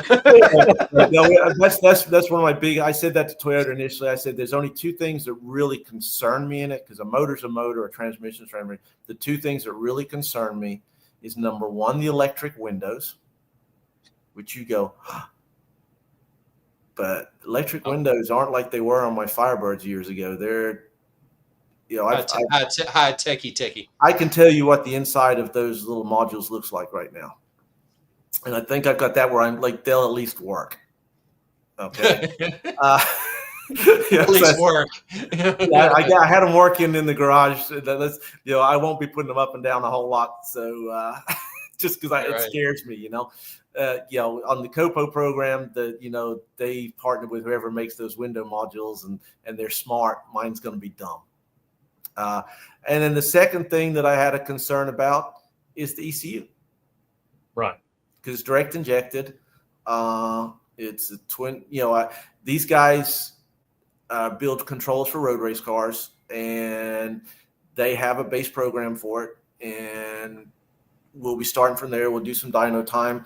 If I can get it to go smooth, I get to the racetrack, and it looks pretty decent. I said earlier that Slugger wants to come to my test sessions. That means now I've got to have a test session before the test session he comes to. Yeah, I know what you're talking about. So it's a lot of pressure, but I want to really try to Well, like through your testing, you're going to have to go out there. You're going to have to play around with the PSI on them and make sure you get them right where they're at. And you might have to change springs and all that good stuff. But the that's going to be a little bit of a learning curve for sure. The good thing is obviously I what do you say? When you find something, you find a good recipe that works well. I've had, I know on the Copos, a lot of people pulled the strange stuff off and put other brands and stuff on there. I'm a guy that works within a budget, and I've already got this stuff. So, we may take the struts off and send them out and revalve them a little bit and stuff like that. And we may change springs, like you said, but I've stuck within that same basic architecture all through the Copo stuff. Same things like I said with the Goodyears. With everything I do, I'm stubborn. I'm going to get the most out of what the factory has first before I ever work. Like the Copo, you got to assume that they were smart people that put that together and they thought it out. And makes sense. It is your mission to get to you just spent, like, the first Copo was $89,000, which for me was like the end of the world. They told me it was going to be 120, and I'm like really stressing out of how am I going to pay for this thing I've committed to buy, because I bought it no price. Okay. Right. Oh, yeah. And I was in there. I was in there deep, and I'm like dying, and I can tell some stories on my life and the risks I've taken and stuff. And I usually come out smiling, but with that, you've got to assume you made a smart purchase and you bought it from smart people, and you try to get the most out of it you can first before you do anything. So if you go back and look at 2013 and the Nitro Joe stats, we had the second fastest Copo after Patterson in the country, and we were barely behind Patterson. Mm-hmm. We never touched the motor or the tune. And we outran a lot of big guys, because you assume that those guys are not dumb, and they're not. They really put together better stuff, even that first year when it was so limited, and those were like the Copos that came after that were much better cars. Got better and better and more better, refined, yeah. More. And you like that DI motor, when we went 908 146, that thing had 200 dyno runs. Okay, and I think we shocked everybody when we went that fast. That was great air, but who expects a 6.2 liter V8 to run that at, like, I think it was 3,200 pounds at that time or something. Something like that. Yeah, I can't remember exactly, but it was a shot. It was moving, and I think the world went, and that's cool stuff. I mean, Robin didn't want to do it. Okay. But my wife, Veronica, was the one. My wife was the one. We're in class, and GM's put their car in the same class as us, and they've been testing for a week and a half there. And she just said, "Don't let them beat Robin." So let Robin jack it up, drain all the fluids, pull the plugs. You're the tuner guy. Figure out the best tune. Right. Let it in. And we came back and threw Stock Eliminator at it. But going back to, because I do run on tangents. You notice that I run off and go over here and come back. No, but it comes back. It's all on good. The suspension on the car, I'm working with the same partner I worked with on the Copos. So I think we got a heads up. A funny thing on the rear suspension, you've got kind of when you build that first Super, you're building their version of the 4-link that's legal for all the cars right now. Right. So whether it's a drag pack, a Copo, or a Cobra Jet, it's all basically the same but different. Okay, but it's one architecture. It fits under that floor of that car, so you're working within that. So we get there, and we're obviously the Super's narrower and packages different than a Copo or whatever. But we're sitting there in the shop, and I built a tube that's a 3-inch tube, so we didn't have to lift an axle assembly around. And I built hubs that slide on it, like mount wheels on to see what would fit and do and all that stuff. Right. And we put the cross member in for the front of the lower control arms, and we tack the brackets on there, and we measured it, and it's 57 inches apart, and outside to outside. And then I said to Jesse, who fabricates with me, who welds for me, and I said, Jesse, just for grins, let's go over and measure that copo over there.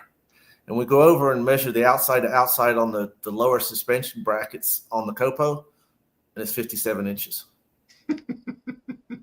So you can. So is there one up in the air right now that you just so happen to wheel it out? It was when we did that, Okay. And so I'm lucky. I'm blessed to have some of this stuff sitting around, and so you can guess where I put the upper brackets.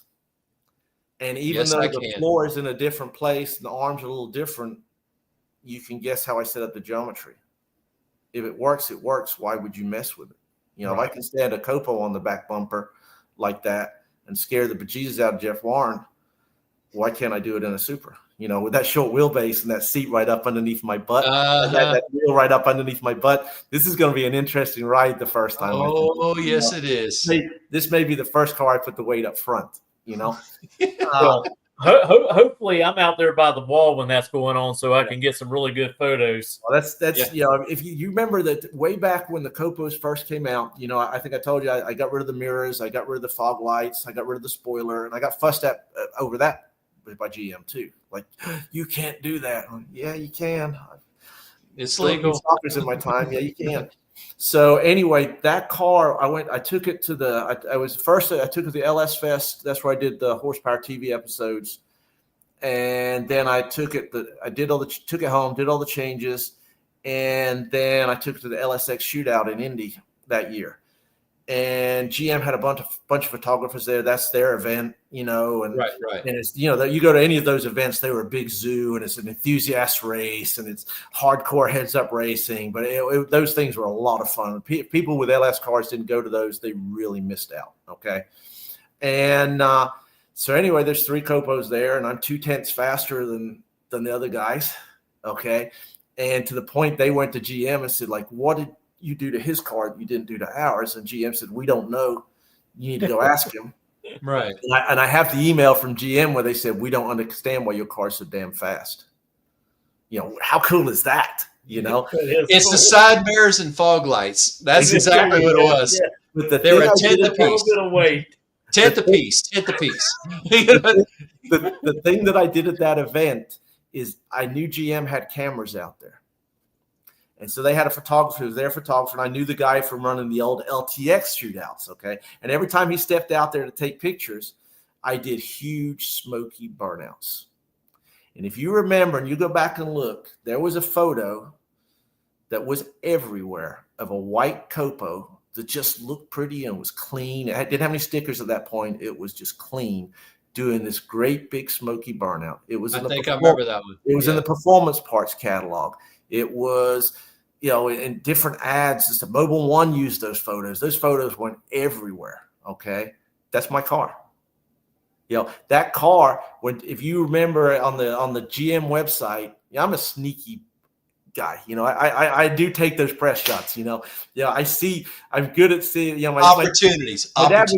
My dad was a musician. Okay, and he's a stageman, and he looked the opportunity, to shine, and I guess I got that from him, the performer part of it. But if you looked, and it's one of the photos I sent to you guys, it was GM's header on their website for Copo, right? And it has my Copo and the Sam Copo behind it. That car was on the header of their website for the duration of the first generation of the Copo.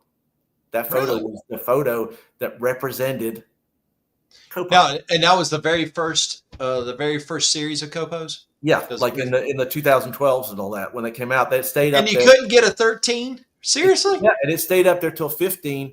And if you remember when they released the 13 Copo on the block.com, there was a picture of a Copo doing a smoky burnout, and that's how they announced the 13 was coming.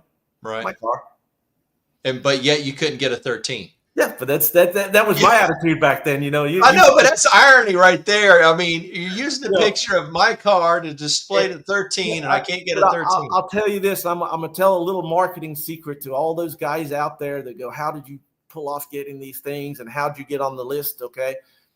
So I could have been a shithead and said, well, you need to give it to me because you put my photo on the top of your website and you didn't give me nothing for it. And I was in Mobile One and all I got was this stinky letter from the advertising company thanking me and Mobile One logos and everything. And I get to do a quote to Mobile One. That's, there was nobody wrote me those, I go to the PRI show that year. Mobile One's booth had Tony Stewart, some guy that runs Formula One or something there, and me.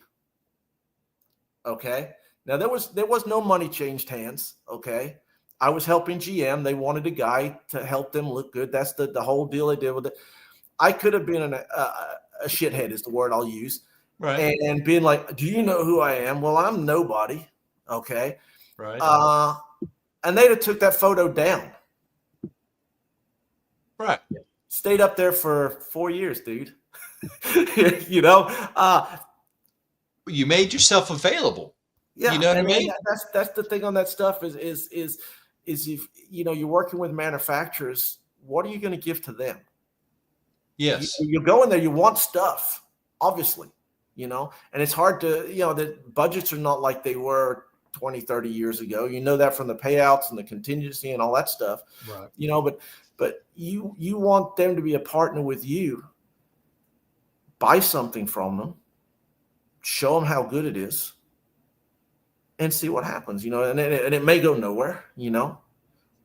I think you have a better chance if you're running something that's shiny and nice and new in a lot of ways, because it's more relevant and they can bring new products out and stuff like that.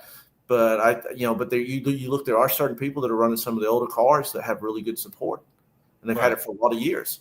And for me, I don't get love from people because I'm this great race car driver. That's why I have Foley. Every once in a while, I just everybody messes up worse than I do, and I end up That's what I say when I race with Mitchell. I said, which one of us screwed up less? That's it. You got to be honest about that stuff, and right. And there you go.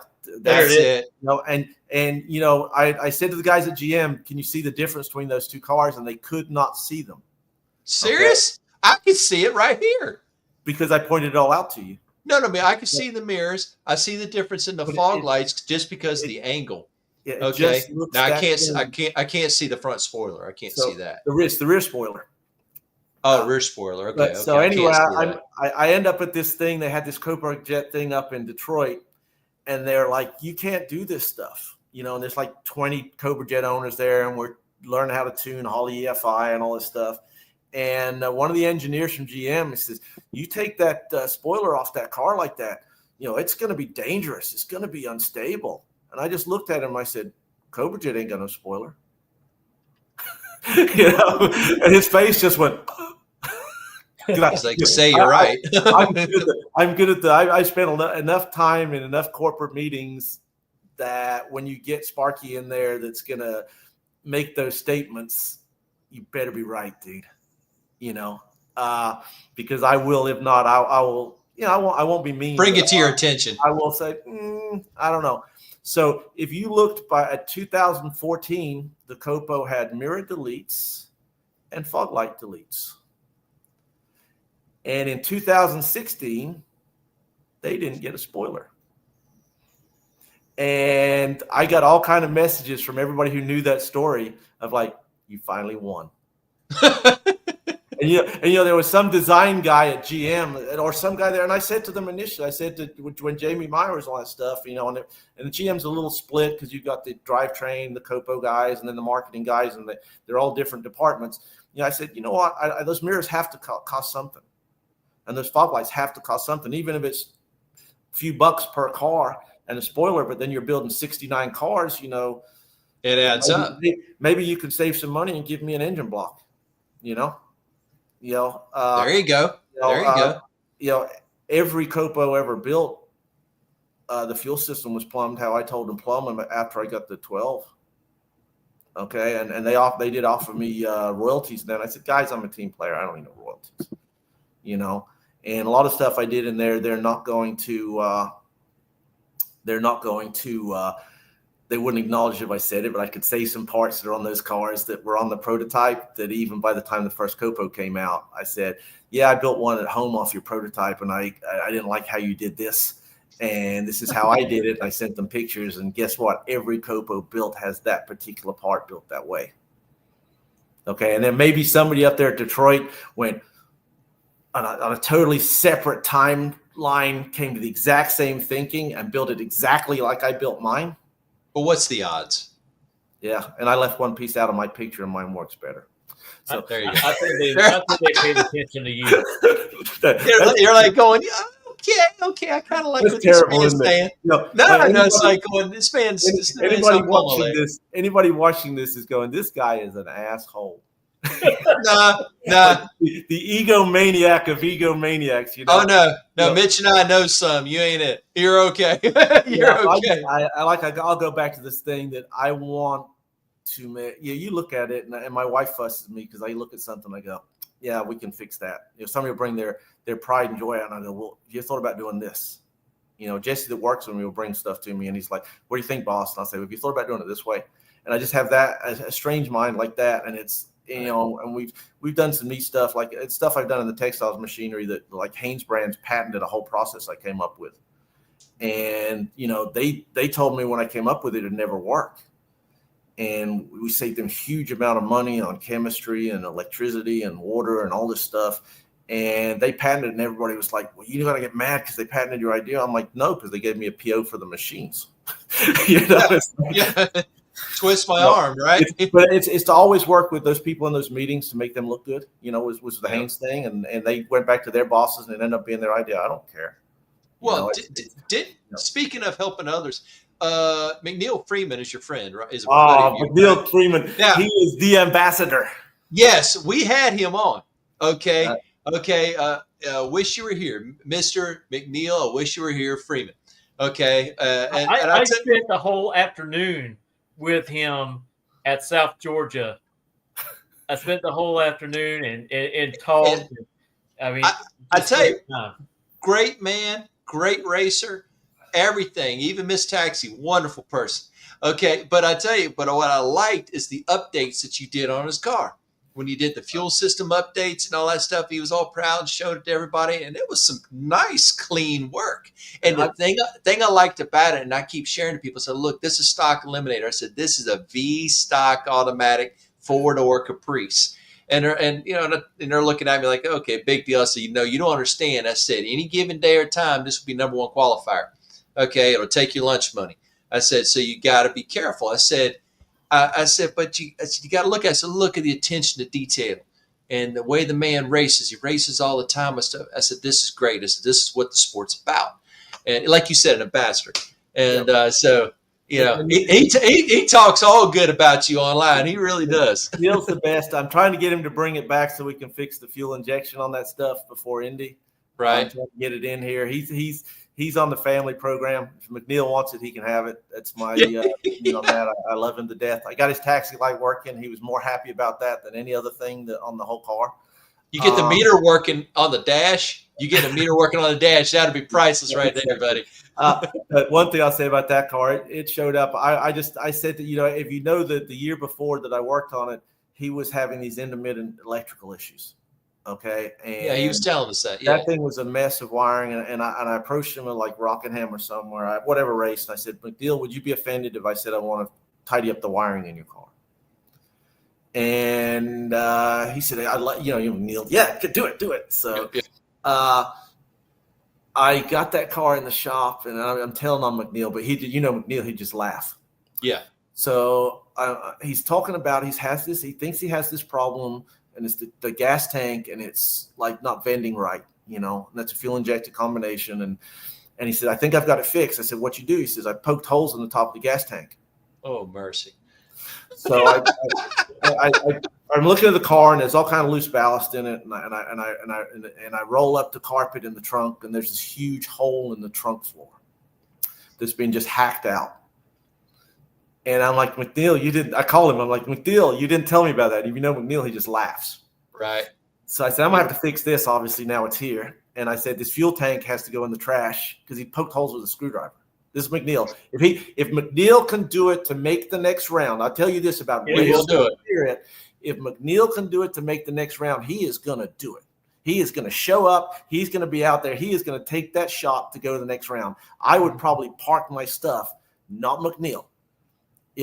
And that's great. But also it sometimes goes against him a little bit. He told us about a story with White Girl. He told us a story just like that. And I'm like, okay, because I probably shouldn't have done that. And then he laughed about it. I ended up we fixed the trunk floor. To pull the fuel tank, I cussed him for months because it had 26 gallons of fuel in it. Okay. Gosh. Every can I could find, I filled up, and I've got in my shop 26 gallons of racing. C11. Yeah. And it's like, you need to get this crap out of here. I can't dump it. It's a hazmat, Right. I don't want it. I don't run it. I don't want your old gas, And he's just laughing. And finally he came and got it 3 months later or something, or I took it to a race maybe or give it to him. But anyway, there was loose ballast everywhere. So we painted up all the bars and we made mounts and did it. And I ended up putting a fuel cell in the car and a fuel pump, and we ran all that and reran his fuel system and figured out what the throttle body actually really liked. And the throttle bodies are weird, and I learned the lesson sitting there. But they had MPT fittings into BSPP threads and crazy stuff like that they were holding by one thread. So I found all the right adapters and fixed all that thing, and I figured out how the throttle body worked. And I think we picked him up a little bit just through doing stuff like that. And then I'm getting ready to kind of crank it up the first time. I got it running. I'm playing with the idle and playing with fuel pressure, and I get it going. And we've kind of gotten all his little gizmos and switches moved and working. But he's very, you look at the car, he's very particular on where lights are and things like that, and that they work. And so I kind of worked all those things out. And I get ready to back the thing out of the shop to just go right up and down the road. And my foot goes to the brake pedal goes to the floor. And I look under the car, and there's this huge puddle of brake fluid. And I said, McNeil, do you know you got a brake leak on this car? And he's like, yeah, that's why I didn't run the last round at Rockingham. And I'm like, could you not tell me this? So I get up under there. You know why he didn't tell you that. and I guess somebody had helped him with his brakes, and they didn't really help him.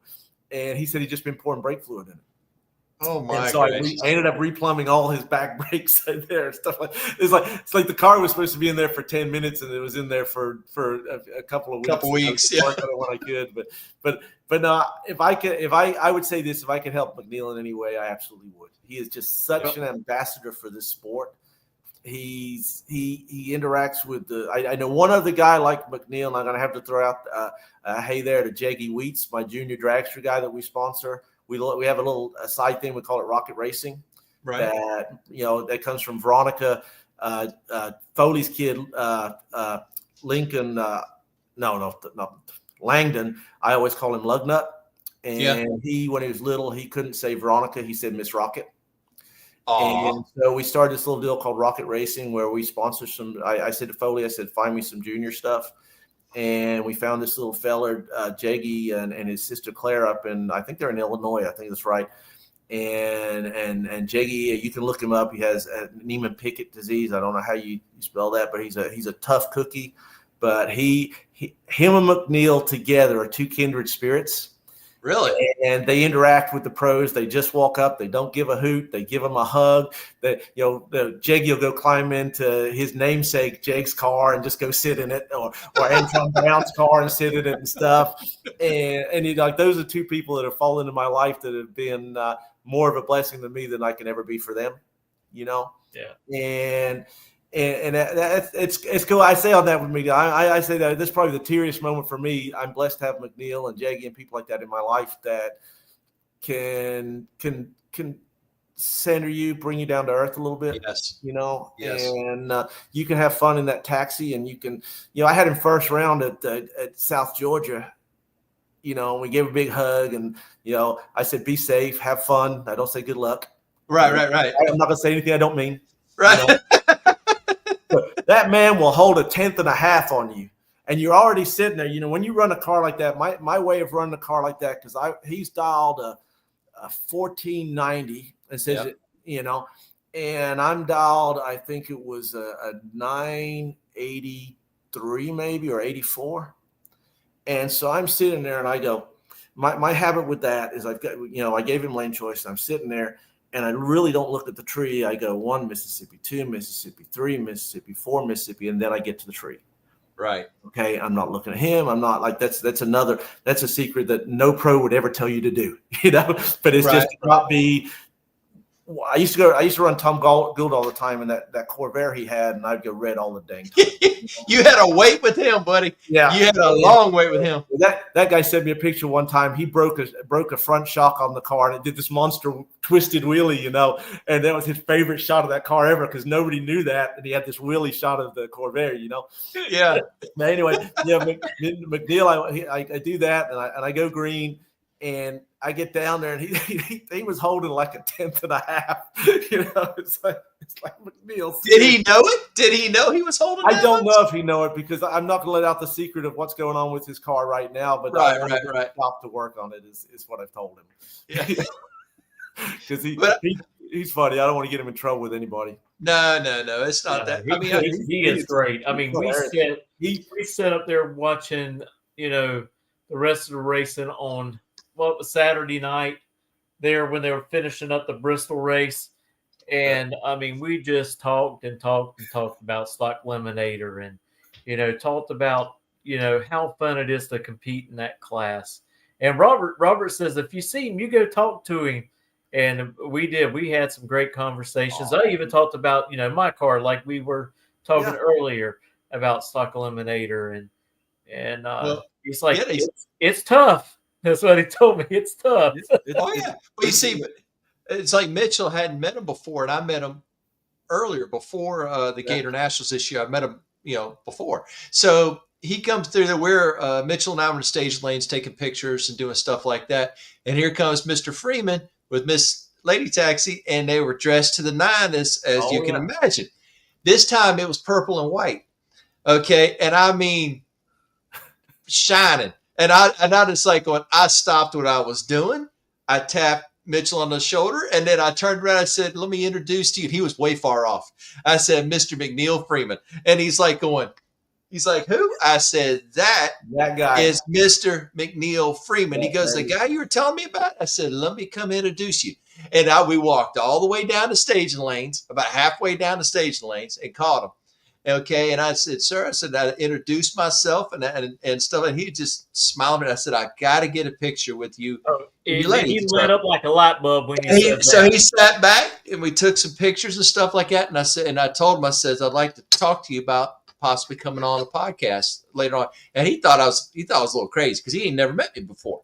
And I says, well, I'll reach out to you and stuff like that. And that's how it started. And then I don't remember, it was a couple months later, I reached back out to him and, yeah, okay, sure. Basically, you were serious. And I was like, yeah. And like I said to him then, like I'm saying to you and everybody else out there, McNeil Freeman is salt of the earth, is a genuine person. He's a genuine, caring, loving person who absolutely loves the sport and loves everybody in it. Okay. I mean, think about it. He stays till the last car goes down the track, goes up to the winner's circle, takes pictures with the winners. He's not doing that for him. He's doing that to showcase the people that won and show the smile on their face and his face. That's why he's doing it. It has become a thing that if you win something and McNeil doesn't come take a picture with you, you wonder why not. Exactly. What did I do wrong? Why didn't he come find me? Where's he at? Where's he at? When I won Charlotte, that was, for me, it was a big deal. It was my first national event win, and my mom was there from England. And, and I go out there and when you own the cars, it's kind of cool to be able to say, like, I've done it too, and I'm not saying to brag away because it wasn't great racing. It was just my day. And you always say that when it's my day. When Zimmerman started bobbing his front end, I was like, Jack, what are you doing? And that really is how it was that final round. And, don't say I don't, and it's not to say anything to Jack. I just had a better light, And that's just, that goes, it's in your head, that thought process that goes by, because I want Jack. Jack and I are on hugging terms. He's a little bit standoffish, but I'm a hugger. But, I want Jack to, if Jack had beat me on that run, I'd have been as happy for him. And I'm always as happy for my friends when they win. Right. As I am for myself. But I've gone through this moment, and I'm racing a good friend in the final, because we used to run Top Stock together, and so we go back a long ways. And anyway, I go get to the winner's circle photo, and the next car in is John Force. And I'm there, and in my pictures, my mom from England and Brent from GM. We take this picture, and the next car up is John Force has just won. What a day. So I've done all this, and I get back to my pits, and McNeil's like, "Where's that trophy?" And that was almost a bigger moment, because it's like, I've made it. I'm getting my wish you were here photo. Exactly. And that was a big part of that day. And that was the day I'd earlier that day, McNeil had something going on, and I went over to talk to him and asked if he wanted help or something. And that's when I really first met McNeil. And I knew of him. I knew who he was, and I'd seen the photos and stuff out there. But that was a big part of that day too. My mom loves McNeil. She follows him on Facebook, and she's in England. She follows all the drag racing. She follows Foley like crazy, and she gives me the round stuff, and we talk and all that, like she's discovered Facebook. Yeah. There's some of that English humor in there that a lot of my friends just don't get. But it's funny. Like, McNeil's a blessing. I say that for the sport in general. I hope I would love to see the NHRA recognize that. Yeah. Agreed. Well, I tell you, I seen him win. I want to say, I believe that was class that he won at Gainesville, wasn't it? Oh yeah, yeah. And it wasn't not this year, last year. Last year, yeah. If it wasn't one person in that photo, he had 100 people, and there he was. Hey, you. Hey, it didn't matter who you were. Hey, you, come over here, get in this photo. Yep. I mean, just matter of fact, Bob Bender beat him in the class finals at the Baby Gators. Okay. And we had McNeil won this year over Bob Bender in the combo race. Yeah. Okay. And we had Bob Bender on also. Okay. Bob's another great guy. My goodness. Yes. Matter of fact, Tim Barrett introduced me to Bob at the Baby Gators a couple of years ago. That's how I met him. Before the situation with Miss Penny. I remember being there like the year before. I think it was the year before she passed, that he was down there for the Gators and running class, and he was in the finals. And she was talking about a cheerleader, wanting it so bad, and being, and I think he got beat by just a tad or something, and she was tore up, And that's a guy that he loved. Yeah, you look at an example of love and spouses, and I know we're getting off topic a little bit, but that's an example of a guy that just left his wife.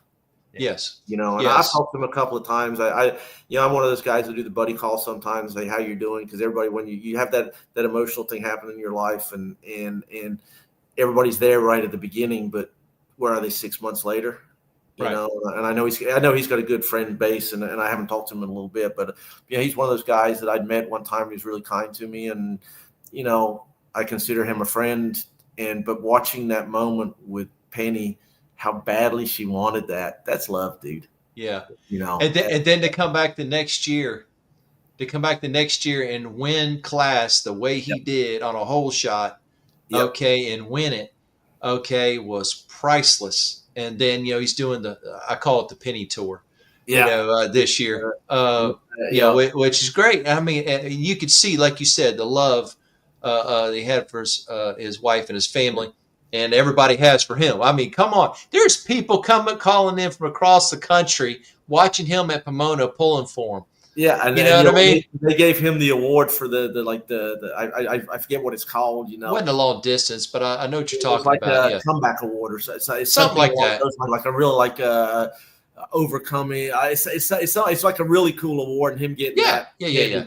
He's like this for Penny, and that's just like that. The NHRA has in their power to recognize things outside of just on track performance, and the fact that I did that, they get high ratings from me for doing something like that, because Definitely. it's like we said in all I this stuff. agree. It's not just about the it never quit. The McMahon just Okay. up there, Yeah, but that's it. but it's one of those things that the NHRA has a great product. They catch some Yes. heat out there and stuff, especially from a lot of us. But bottom line, I think there's a lot of good people in the NHRA, and we should recognize that too. And the fact they Agreed. did that, and he deserved it. I mean, Agreed. Definitely. Totally agree. You could have a moment like that happen in your life, and you just go hide in your basement. And instead he turns around and he goes, I'm going to do something that she'd be proud of. Yes. And Yes. and I'm sure it's been hard times. I couldn't imagine, I've been married 32 years to Veronica, and I'm not happy at the racetrack unless she's with me. Right. I feel the same way about my wife. I do stupid shit if she's not with me. I forget my jacket. I had a race at St. Louis where I'm at NMCA, and I'm up there and I'm like, shit, I've forgotten my jacket. And the guy's like, well, you can go get it, but if you get, this is the benefits of DI. It's like, he said, you go get it, but if the last car's up there, I'm closing the lanes on you. We're not waiting for you. So I nice and easy drove back to my pits, got my jacket on, and as I was driving back, I harnessed up, I'm window net up, neck brace on, helmet on, glasses on, gloves. You weren't waiting around. You're ready. And I'm still dialed in from when I realized I have my jacket. And my guy's last guy, and he's pulling through the water. And I come through the water next to him, And but that's because I didn't have Veronica with me. Right. Yeah. She'd be smacking you in the back of the head, going, "What's wrong with you?" And I ran dead on that ground. So after it's like 180 degrees. That's the difference in DI. DI doesn't, it will speed up if you cool the intake, but it doesn't care if the engine's hot or cold. Really? Yeah, it's a different thing. It's funny stuff, or at least that's my experience. Somebody who's smarter than me will tell me different. Huh. It's super consistent. The port stuff I think reacts a lot. You've got to be more careful about how you prepare it. I did not know that. That's my perspective on it, and I do enough goofy things that I can be all kind of, I don't know. It's just. Oh, come on, give yourself some credit right here, okay? Give yourself some credit. I said this early on. There's a reason I put people in my cars. There's very serious racers out there. When Foley, you sit there and you say, what kind of light you cut? When Joe comes up to him and does the interview, what kind of light you cut? Foley goes, 15. And Joe goes, well, it was a 14. Right. That there's serious guys that, Daren, you were 070. Well, I thought I killed it. Yeah. I thought I was ready. That's still me. That's still me. Right now. But now you have AJ Collins driving for you. Just a super nice young man. Oh. I've known him now for a couple of years, and he loves the sport. I mean, he really loves it, every bit of it. And you got a great young man driving. I've been pretty impressed with him so far. That's kind of a partnership deal.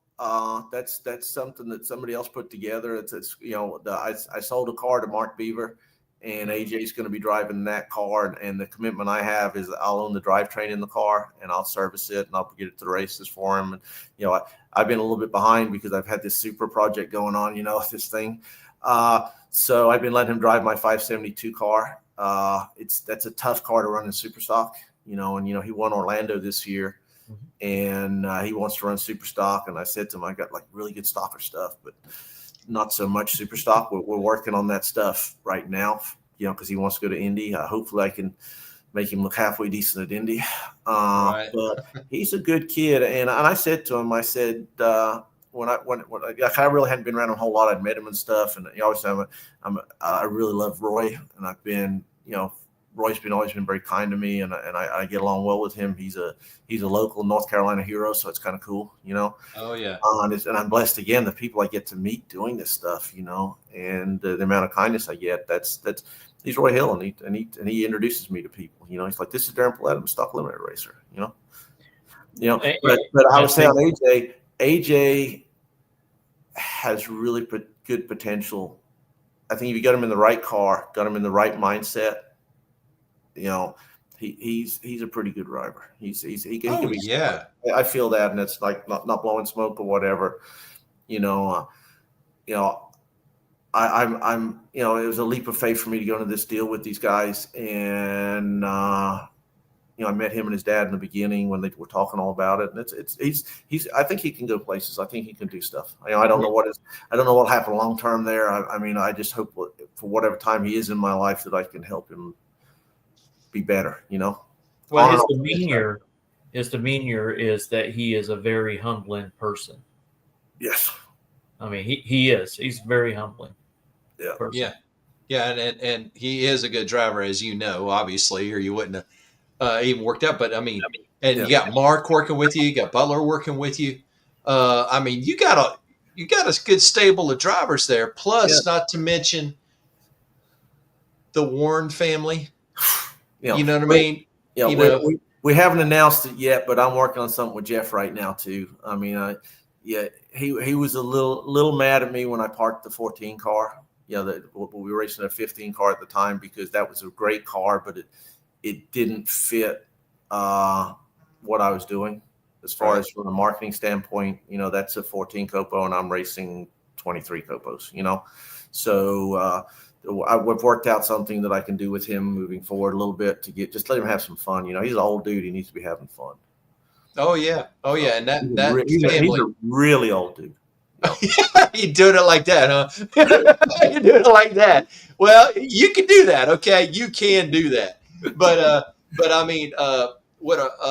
that family's got such a rich history, and I have not talked to Mr. Bobby since I was way younger. Absolutely appreciate everything he has done and continues to do. When I grow up, I want to be like him. I hope I can keep going. You go down to the shop, and I am blessed to have the Warrens in my family. I told you guys earlier, I've known Jeff for a lot of years, again, back to my LT1 days when I was first getting started. They've always showed me nothing but kindness. And, when Bronco and I were looking for somebody to drive that car, when I got the 572, I really was looking for somebody for that. And we straight away said, Foley, you want it? And Jeff was already driving one of my cars, and they've been a blessing to me. Working with them is just great. But you go in that shop and you're there at 8 o'clock in the morning and Bobby's in there already and he's honing on an engine block still. Mm-hmm. I think he just turned 90. He's still in there. He's working every day. And how cool is it, when you're a guy that kid looked up to him and Woodrow and Randy Payne and stuff, and you got to, you get to see Bobby knows who you are. Oh yeah. And he's like, hey, Daren, how you doing? And we have a little small talk and stuff, and like I say, all those people show me nothing but kindness, and that is too cool. If you're me, I like to win. I like it when my drivers win. I like it when my cars win, but I like the community more. Yeah, that makes sense. That totally makes sense. Because I think Bobby, didn't he win his last national event in a stick car Firebird at Bristol? But I want to say he was it 78 at the time? I don't know how old, but that's one of the issues of dragster I kept, like that I have from back then. Yeah, he was on the front cover. Yeah, he was on the front cover. There's stuff like that you looked at, and when Woodrow was doing really good, there was times when I wasn't racing. I was building a career and all that stuff, but I was still an NHRA member and reading dragster and seeing Line in the GS 455 car, and Jason, and now we're I'd say we're friends. Obviously we're not. He's very busy, so we're not like I've been blessed to get to go to lunch with him every once in a while or something like that, or he'll tell me some Jason stories. He has called me out on the Supra. Oh, yes, Jason has. If it will fit C, I'm going to kick your ass at Indy. That's what I need. That's great press for me. No, not so much. That's one of those stories again. Okay, so I get the Supra out there and I put it in C, and I go out there and I blister Jason Line. But you know what? Come Monday morning or that evening on Class Racer, I'm a piece of shit. Okay. Yeah. Okay. Because of what I did. I go out there and I run C, and Jason just cleans my clock. I'm a piece of shit for even bringing a Supra out. Yeah. Either way, right? Either way, just have some fun with it, right? But you see, I'm sitting there talking about that. But I remember I still have the issues where he won the world championship because I left the Buicks too. My grandfather, when I was in England, had a 70 455 GS convertible that was a black car, and he drove it in all the parades. And that car ended up, he blew up the engine and he sold it to a drag racer, and they painted it purple, and it had red flames on it. It was a cool car, and it had something else on the rear quarters. It said something else on it. Right. Which, my dad, I'm going to tell stupid stories, but in the 60s, he played rock and roll, and he played with Eddie Cochran, and so something else was one of his songs. Oh. So that's full something circle, for me full circle. But he was on tour with Eddie Cochran when Eddie Cochran died. Okay. Oh, wow. And he played with him. He played with Gene Vincent, a lot of those people way back then. And my first Copo on the hood scoop, I saved that name from when I was a kid and seeing that 455 Buick as a race car. And I think that stuck in my head. This is in England. They were running Santa Pod and places like that. Right. And my first Copo on the hood scoop, it says something else. I saved that name for that special car. Oh, that makes sense. And, if you know that song, and I said this, I got interviewed by Dennis Pitzenberger from Hot Rod Radio was there when I picked up the car, and Jamie Meyer had me interview with him. And I said, I'm going to put something else on the hood scoop. And I said, because it has a lot of meaning to me. And I said, if you listen to the song, it's about a guy, and it's like, there goes that car again, it's something else, Right. And then it goes, there goes that girl again. She's something else, Right. And I said, well, I already got the girl, and now I got the car. And I teared up on that, like I'm like that. I'm very emotional and that stuff. And so that it's kind of all my life has all these stories like this, and it's I store stuff up for what I'm going to do next, and it's to maybe make the family proud in there too, even a little bit, bring that out. So I don't know. Yeah, that's good. I tell you, Ben, in all fairness, I do want to see Jason run a 9 in C. I know he's done it in B, but that's an amazing car. You want to talk about? I actually caught it. I was over there. He was working on an engine block, and I learned something on Buick 455s from him. He's a clever dude. And I don't know if he knows that I picked up on what he's doing, And like producing his own block. No, this is on a production block, 455 block, Okay. And he did something very clever, and I never would have thought of it. And he is a smart guy. Yes. He is a hardworking dude. He is, somebody, you look at it and obviously he's been involved in Gibbs and KB, right. and he's had big budgets, and he's been able to work with the if you're like Monty Python, the machine that goes ping, he's had he's had all the stuff, and right. He's had those things, but he's applied that to Stock Eliminator. Mm-hmm. And I think, through the Line family and all that, I think it spread a lot. And I would say, and I don't know this for sure. I know Jason, like I said, I consider him a friend, but not, he's got lots of friends, and I right. probably would consider me like low down on that list, But when you look at him and they bring all this stuff to Stock Eliminator, he is probably one of the big reasons that all of these cars are so fast now. Contributing. I think that's a fair statement, that he brought a lot of that technology and the ring packages and the hone and the stuff that he knows, and the notion of using a Spintron like a Stock Eliminator, and a lot of the innovations and stuff like that that that eventually gets around, because he has to buy some of that stuff somewhere. And I'm sorry, they're not going to make a ring pack just for Jason Line. Well, they will probably, because he asked for it, but they're going to try and sell more. Right. Okay. You know what I'm saying? And I don't know this. All of this is me speculating. What I'm trying to say is, I think he's been more to Stock Eliminator than people really realize. And he still loves it and thrives on it and thrashes on that car. And that's a car, when you talk to him about it, he gets emotional about, and he talks about what he's doing with it, what he's playing with it. And that's how I first met him, was talking to him about his Buick, because I still have my dad's 72 GS here, and I was going to build it into a top stock car before the rules got so stupid. This was IHRA before the rules just got out of hand, and you couldn't even run that body anymore. Yeah, because didn't Rick's run a Buick? Yeah, he had a 4.5 Buick. Rick's was a great dude too. I mean, he was a Buick guy through and through. Yes, he was. I had talked to Jason about his car because I was going to build. I went to a local yard that scraps those big Buicks and stuff, and I bought every 455 they had, and I was going to campaign top stock, and I was going to do it, and then they changed the rules to where Rick's built the Apollo then after that because the cars got so light.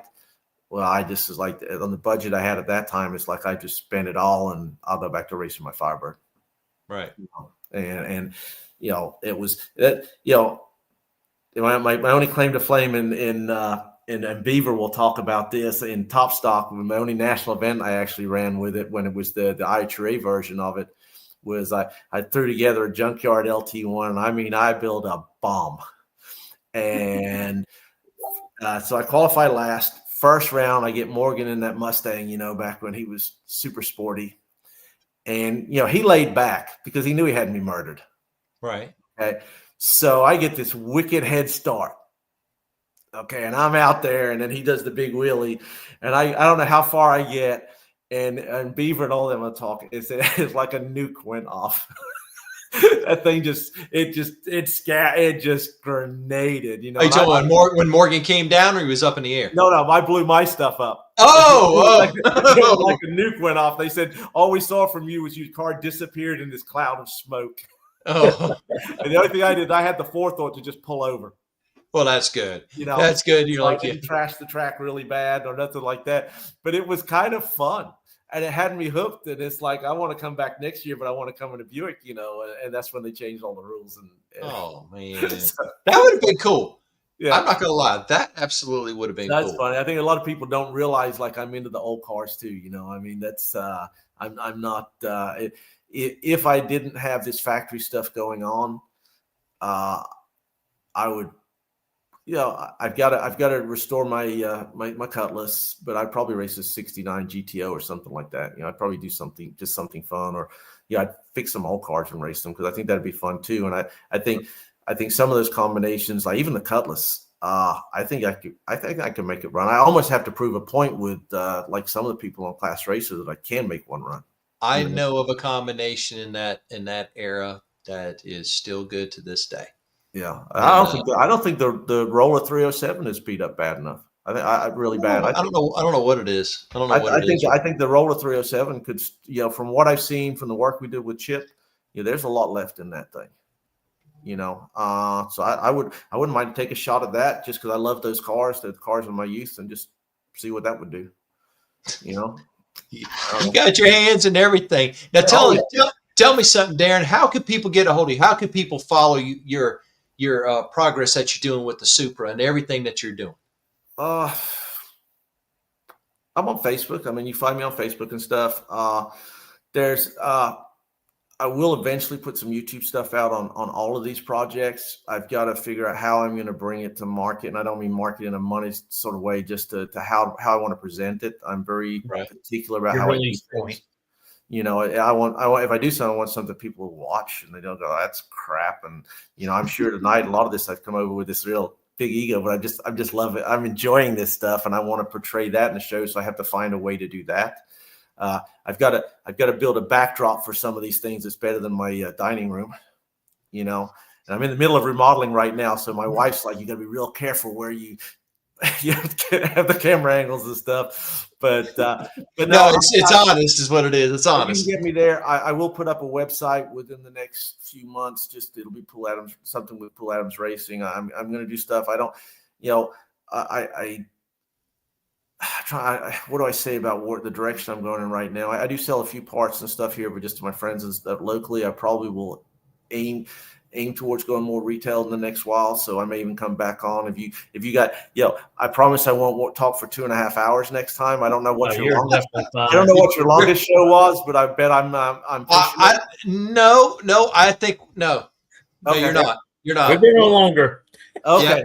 Well, that's cool then, because I worry about stuff like that because I know everybody has a life too, and my wife's she's the head of the local hospital. She's like a retreat right now, so I'm home alone. Oh no! So I got nothing else to do. I can sit here and talk for hours. Oh my gosh! I can decide, like I said that earlier. Right now my preparation is a lot for the next HBX. I kind of liked doing that unveil. I want to do another car for that. I may be working with a guy to do a Supra. Once I get this one running, if it works really good, I think we'd like to put Foley in a Supra. So I've got some of those things to do before I really. But I'd like to set up. I've got some acreage board next to my. I'm finishing this office I started pre-COVID that I'm trying to get moved into to get the business side of it over there, and then I've got space to build.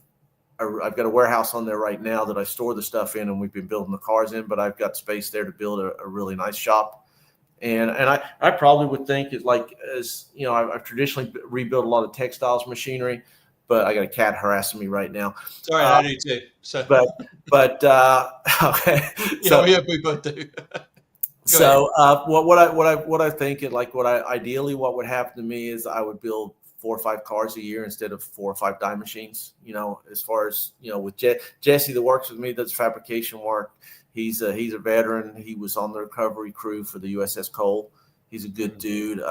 He's been with me for I think 13, 14 years now. I want to give him something to do till he retires. So I think we would get into building some cars if somebody was really interested in something really nice, right, and they understand what it takes to get there. I'd like to do. I don't know. I don't know what I want to do. So if you want to get with me, look me up on Facebook. If you start a conversation with me, I'm going to talk for forever, and you're going to hear the same story 2 or 3 times. You're good because we're going to look you up at Indy. Okay, we're stopping by. Yeah, I hope I have something there that I'm not just helping AJ. I hope I have the Supra there. Well, no matter what, we're still going to look you up, and we definitely want to talk to you more there. And I'll say this: if the worst comes to the worst, you may see me in GTQA. Oh, we're bringing the Firebird out, huh? That would be a fun thing. Robbie's running LT1 right now. I've got all the stuff to throw a L99 back together. Yeah.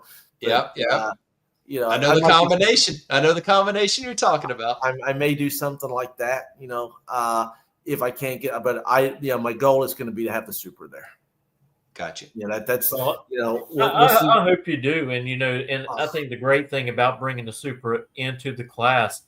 It's going to gravitate young people to Stock Eliminator. I mean, it really will.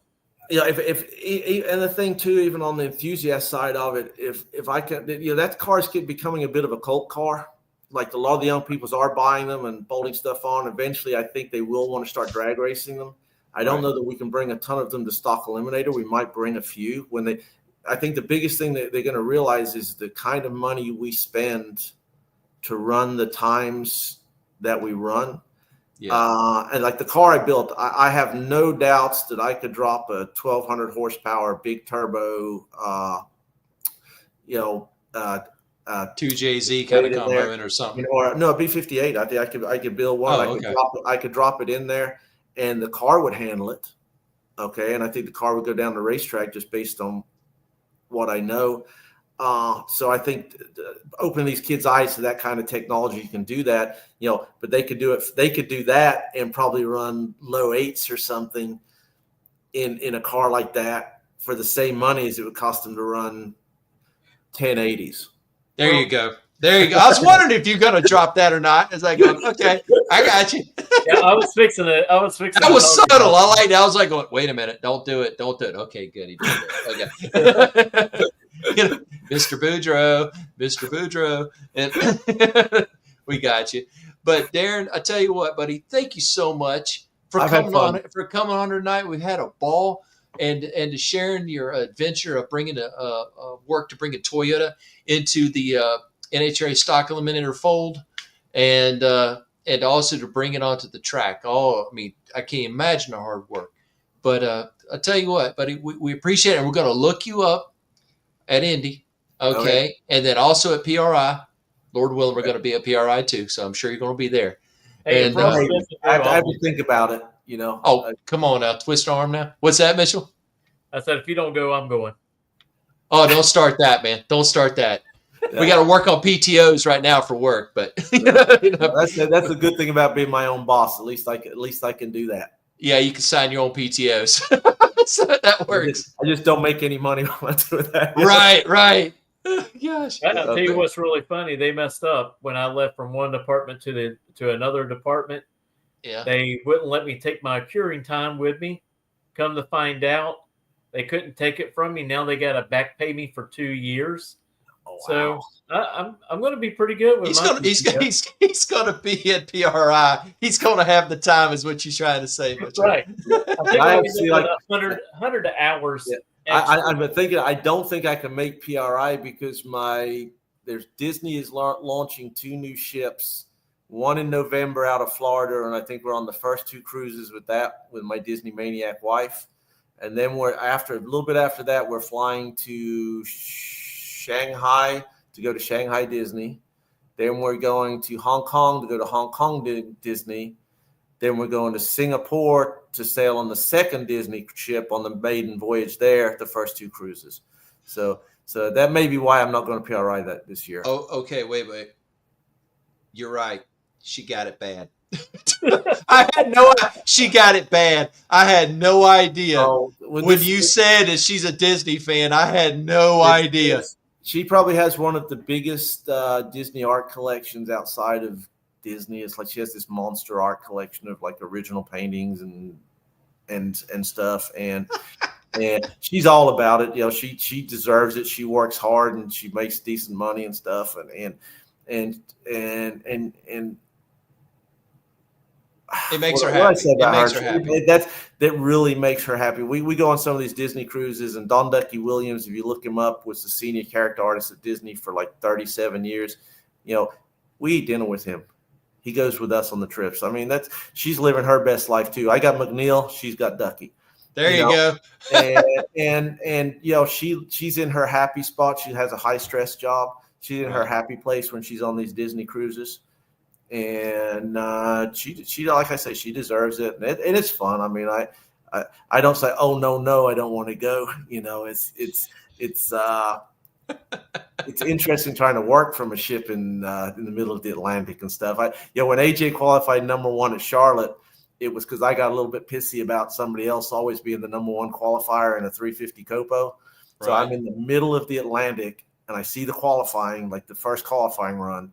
And I said, okay, AJ, this is your moment. Make me proud. Let it eat. He went like 119 under, qualified number 1 at Charlotte. And I wasn't even there. I'm on a Disney ship with a beer in one hand and my cell phone in the other hand, writing up a $1,200 cell phone bill. Did people hear you in the other cabin go, woohoo? It's cool. He's number 1. I don't know I can't remember how well he did, but it was something just to fire a shot across the bow at some of those other guys and say, look, even though we're running 70, we can do this. But you're also kissing close at 119. It was 2 weeks later at Rockingham that we went 121. So you're like going, okay, duly noted. Note to self. Okay. Anyway, I didn't let you guys go, but this has been fun. Yeah, same here, Darren. We appreciate it. Seeing you guys in person somewhere and shaking some hands and stuff, Oh, definitely. Absolutely, Darren. We do appreciate it, buddy. Wish you nothing but the best, and we'll talk to you soon. Thank you very much. All right. Have a good night, Darren. Bye. See you, buddy. What a great show having Daren on. Just a lot of acknowledgement, and I tell you, talking about that Supra, it's definitely going to bring in the younger kids to come to the track to watch it. We see it all the time of the import drag racing going on throughout the country, and a lot of that takes place just a little south of where we're at in Orlando, and they put on a really good show down there. But this is definitely going to be a great thing, and I'm being honest, he's definitely going to go in the history books of being the first person to bring in a Toyota into the Stock Eliminator world. You know, Yes, we yes. speak of other people that's done great and wonderful things. You know, Garlits. The reason why we have rear engine dragsters is because of Don Garlits. You know, and of course it happened because of an incident that almost took his foot completely off. But you know, he was the mastermind of developing that. Well, Daren's the mastermind of bringing Toyota into our sport. Right. You got to have people that have that passion to uh, approach these companies with ideas to, like you said, to get them involved, in sportsman racing, to get them involved in other classes of sportsman racing, and like he said, approach different combinations in the cars so that it gives more opportunities for people. I like that. That's a wise way to look at things, and the fact that he likes his older Cutlasses, and you know, and of course, the involvement with the Camaro and his first Firebirds that he's had in Stock Eliminator all the way up till now. Yeah. It just goes to show that, you know, he just has a sincere love for the sport, and absolutely enjoy that. I love that, and look forward to seeing him up at Indy. Definitely, and I hope they get to bring that Toyota out and they debut it there. You know, I hope we don't have to wait to 2026 to see it. And what better stage to do it than to do it at Indy? You know, the biggest stage on the drag racing tour. You know, it's the Super Bowl. You might as well say, like Daytona's the Super Bowl for NASCAR. Indy's the Super Bowl for drag racing. Oh, absolutely, absolutely, and we're definitely looking forward to it. And tell everybody, hey, listen, if you're joining in, we had Daren Poole-Adams, NHRA Stock Eliminator racer, runs Chevrolet Copos. He had some of the very first ones, and still he has, I think, 4 now. He's down from 6 to 4 of them, and he's bringing Toyota into NHRA Stock Eliminator. He's building a Supra with, I can't remember the series engine he called it, but anyway, he's working hard on that, and he's working hard on getting it in the books and doing everything legally and right. And so we're really looking forward to that. But also, we wanted to reach out and tell everybody thank you very much for your support. We're continuing to work hard and to grow, and to reach out to other people to bring them on the podcast and to events to go to. We also want to thank our companies that we work with, Scorpion Racing Products, and also Redline Synthetic Oil. Tell you what, if you need oil for anything, you need to reach out to Redline. They got you covered. And if you need a rocker arm for anything, you need to reach out to Scorpion, because if they don't have you covered, they sure can. You better believe it. And they're American made. As Justin Swanstrom said, American made, American paid. They're right here in the state of Florida, Scorpion that is, and there's good people. So we encourage you to support others that support us, and also that support racing in general. Yeah. And I tell you what, you know, Scorpion, what a great bunch of people down there. Zach Collins was able to walk me around and give me a tour of the facilities. And then when you speak of Redline, you cannot not mention Mark Beatty and all the things that he's doing for that company, supporting racers, supporting sanctioned bodies. Just a wonderful job by him, and what a hard worker he is. Oh yeah, just did an oil change this week. 10W40 Redline Synthetic went in. So yep, it's part of our regular routine for both of our cars. Tim, buddy, we appreciate it. Appreciate you and the family tuning in with us, and we hope to see you at Indy. I'm assuming you're going to Indy, but we hope to see you at Indy, and I believe Bob's going to be there too. And so we're definitely going to look y'all up. So, as a matter of fact, I might reach out to you and find out where y'all are parked when we get closer, so we can look y'all up. We may need a map and a compass. Yes, and a golf cart if somebody can loan us one. If I can find one to rent, if anybody knows of where I can rent a golf cart at Indy for a couple days, don't have to be the whole week, but a couple days, please let me know. And because we want to cover some ground, and I know how big Indy is. Mitchell's going to know how big Indy is. And everybody knows it'll wear you out. So it's part of it. Yeah. And, you know, and while we're there, we want to interview sportsman racers right as well with some of the pros that are going to be up there. So it's, looking really forward to it. And I tell you, it's not that far ahead of us. We'll be hopping on that plane. I know. I'm tired already thinking about it because I got so much to do in between, like you. Hey, we'll just get you a hoverboard. No. Well, you better have 911. You better have 911 on speed dial. Already have a big bag of ice waiting, and then the car aiming towards the hospital because that. No, man needs to know his limitation. I know that's not mine. So I've got on my son a couple of times, and I didn't fall down and break anything. So I think you'll be all right. I was going to say, is that a comparison? I mean, I didn't break nothing major. I didn't fall down too hard. Yeah, I didn't fall at all. So I could think of a lot of sarcastic things to say right now. I can make it go spin around this way and spin around that way. And that's as far as you get.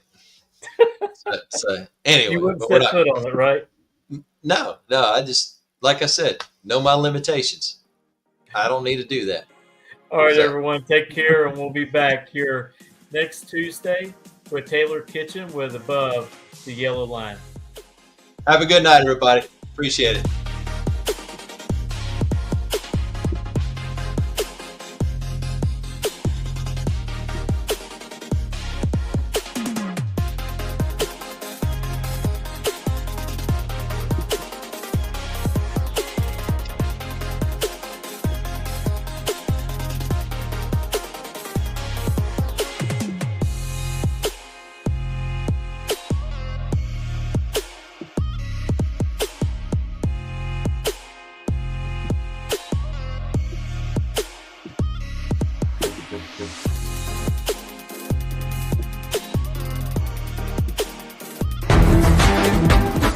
Reliability to drive thousands of miles.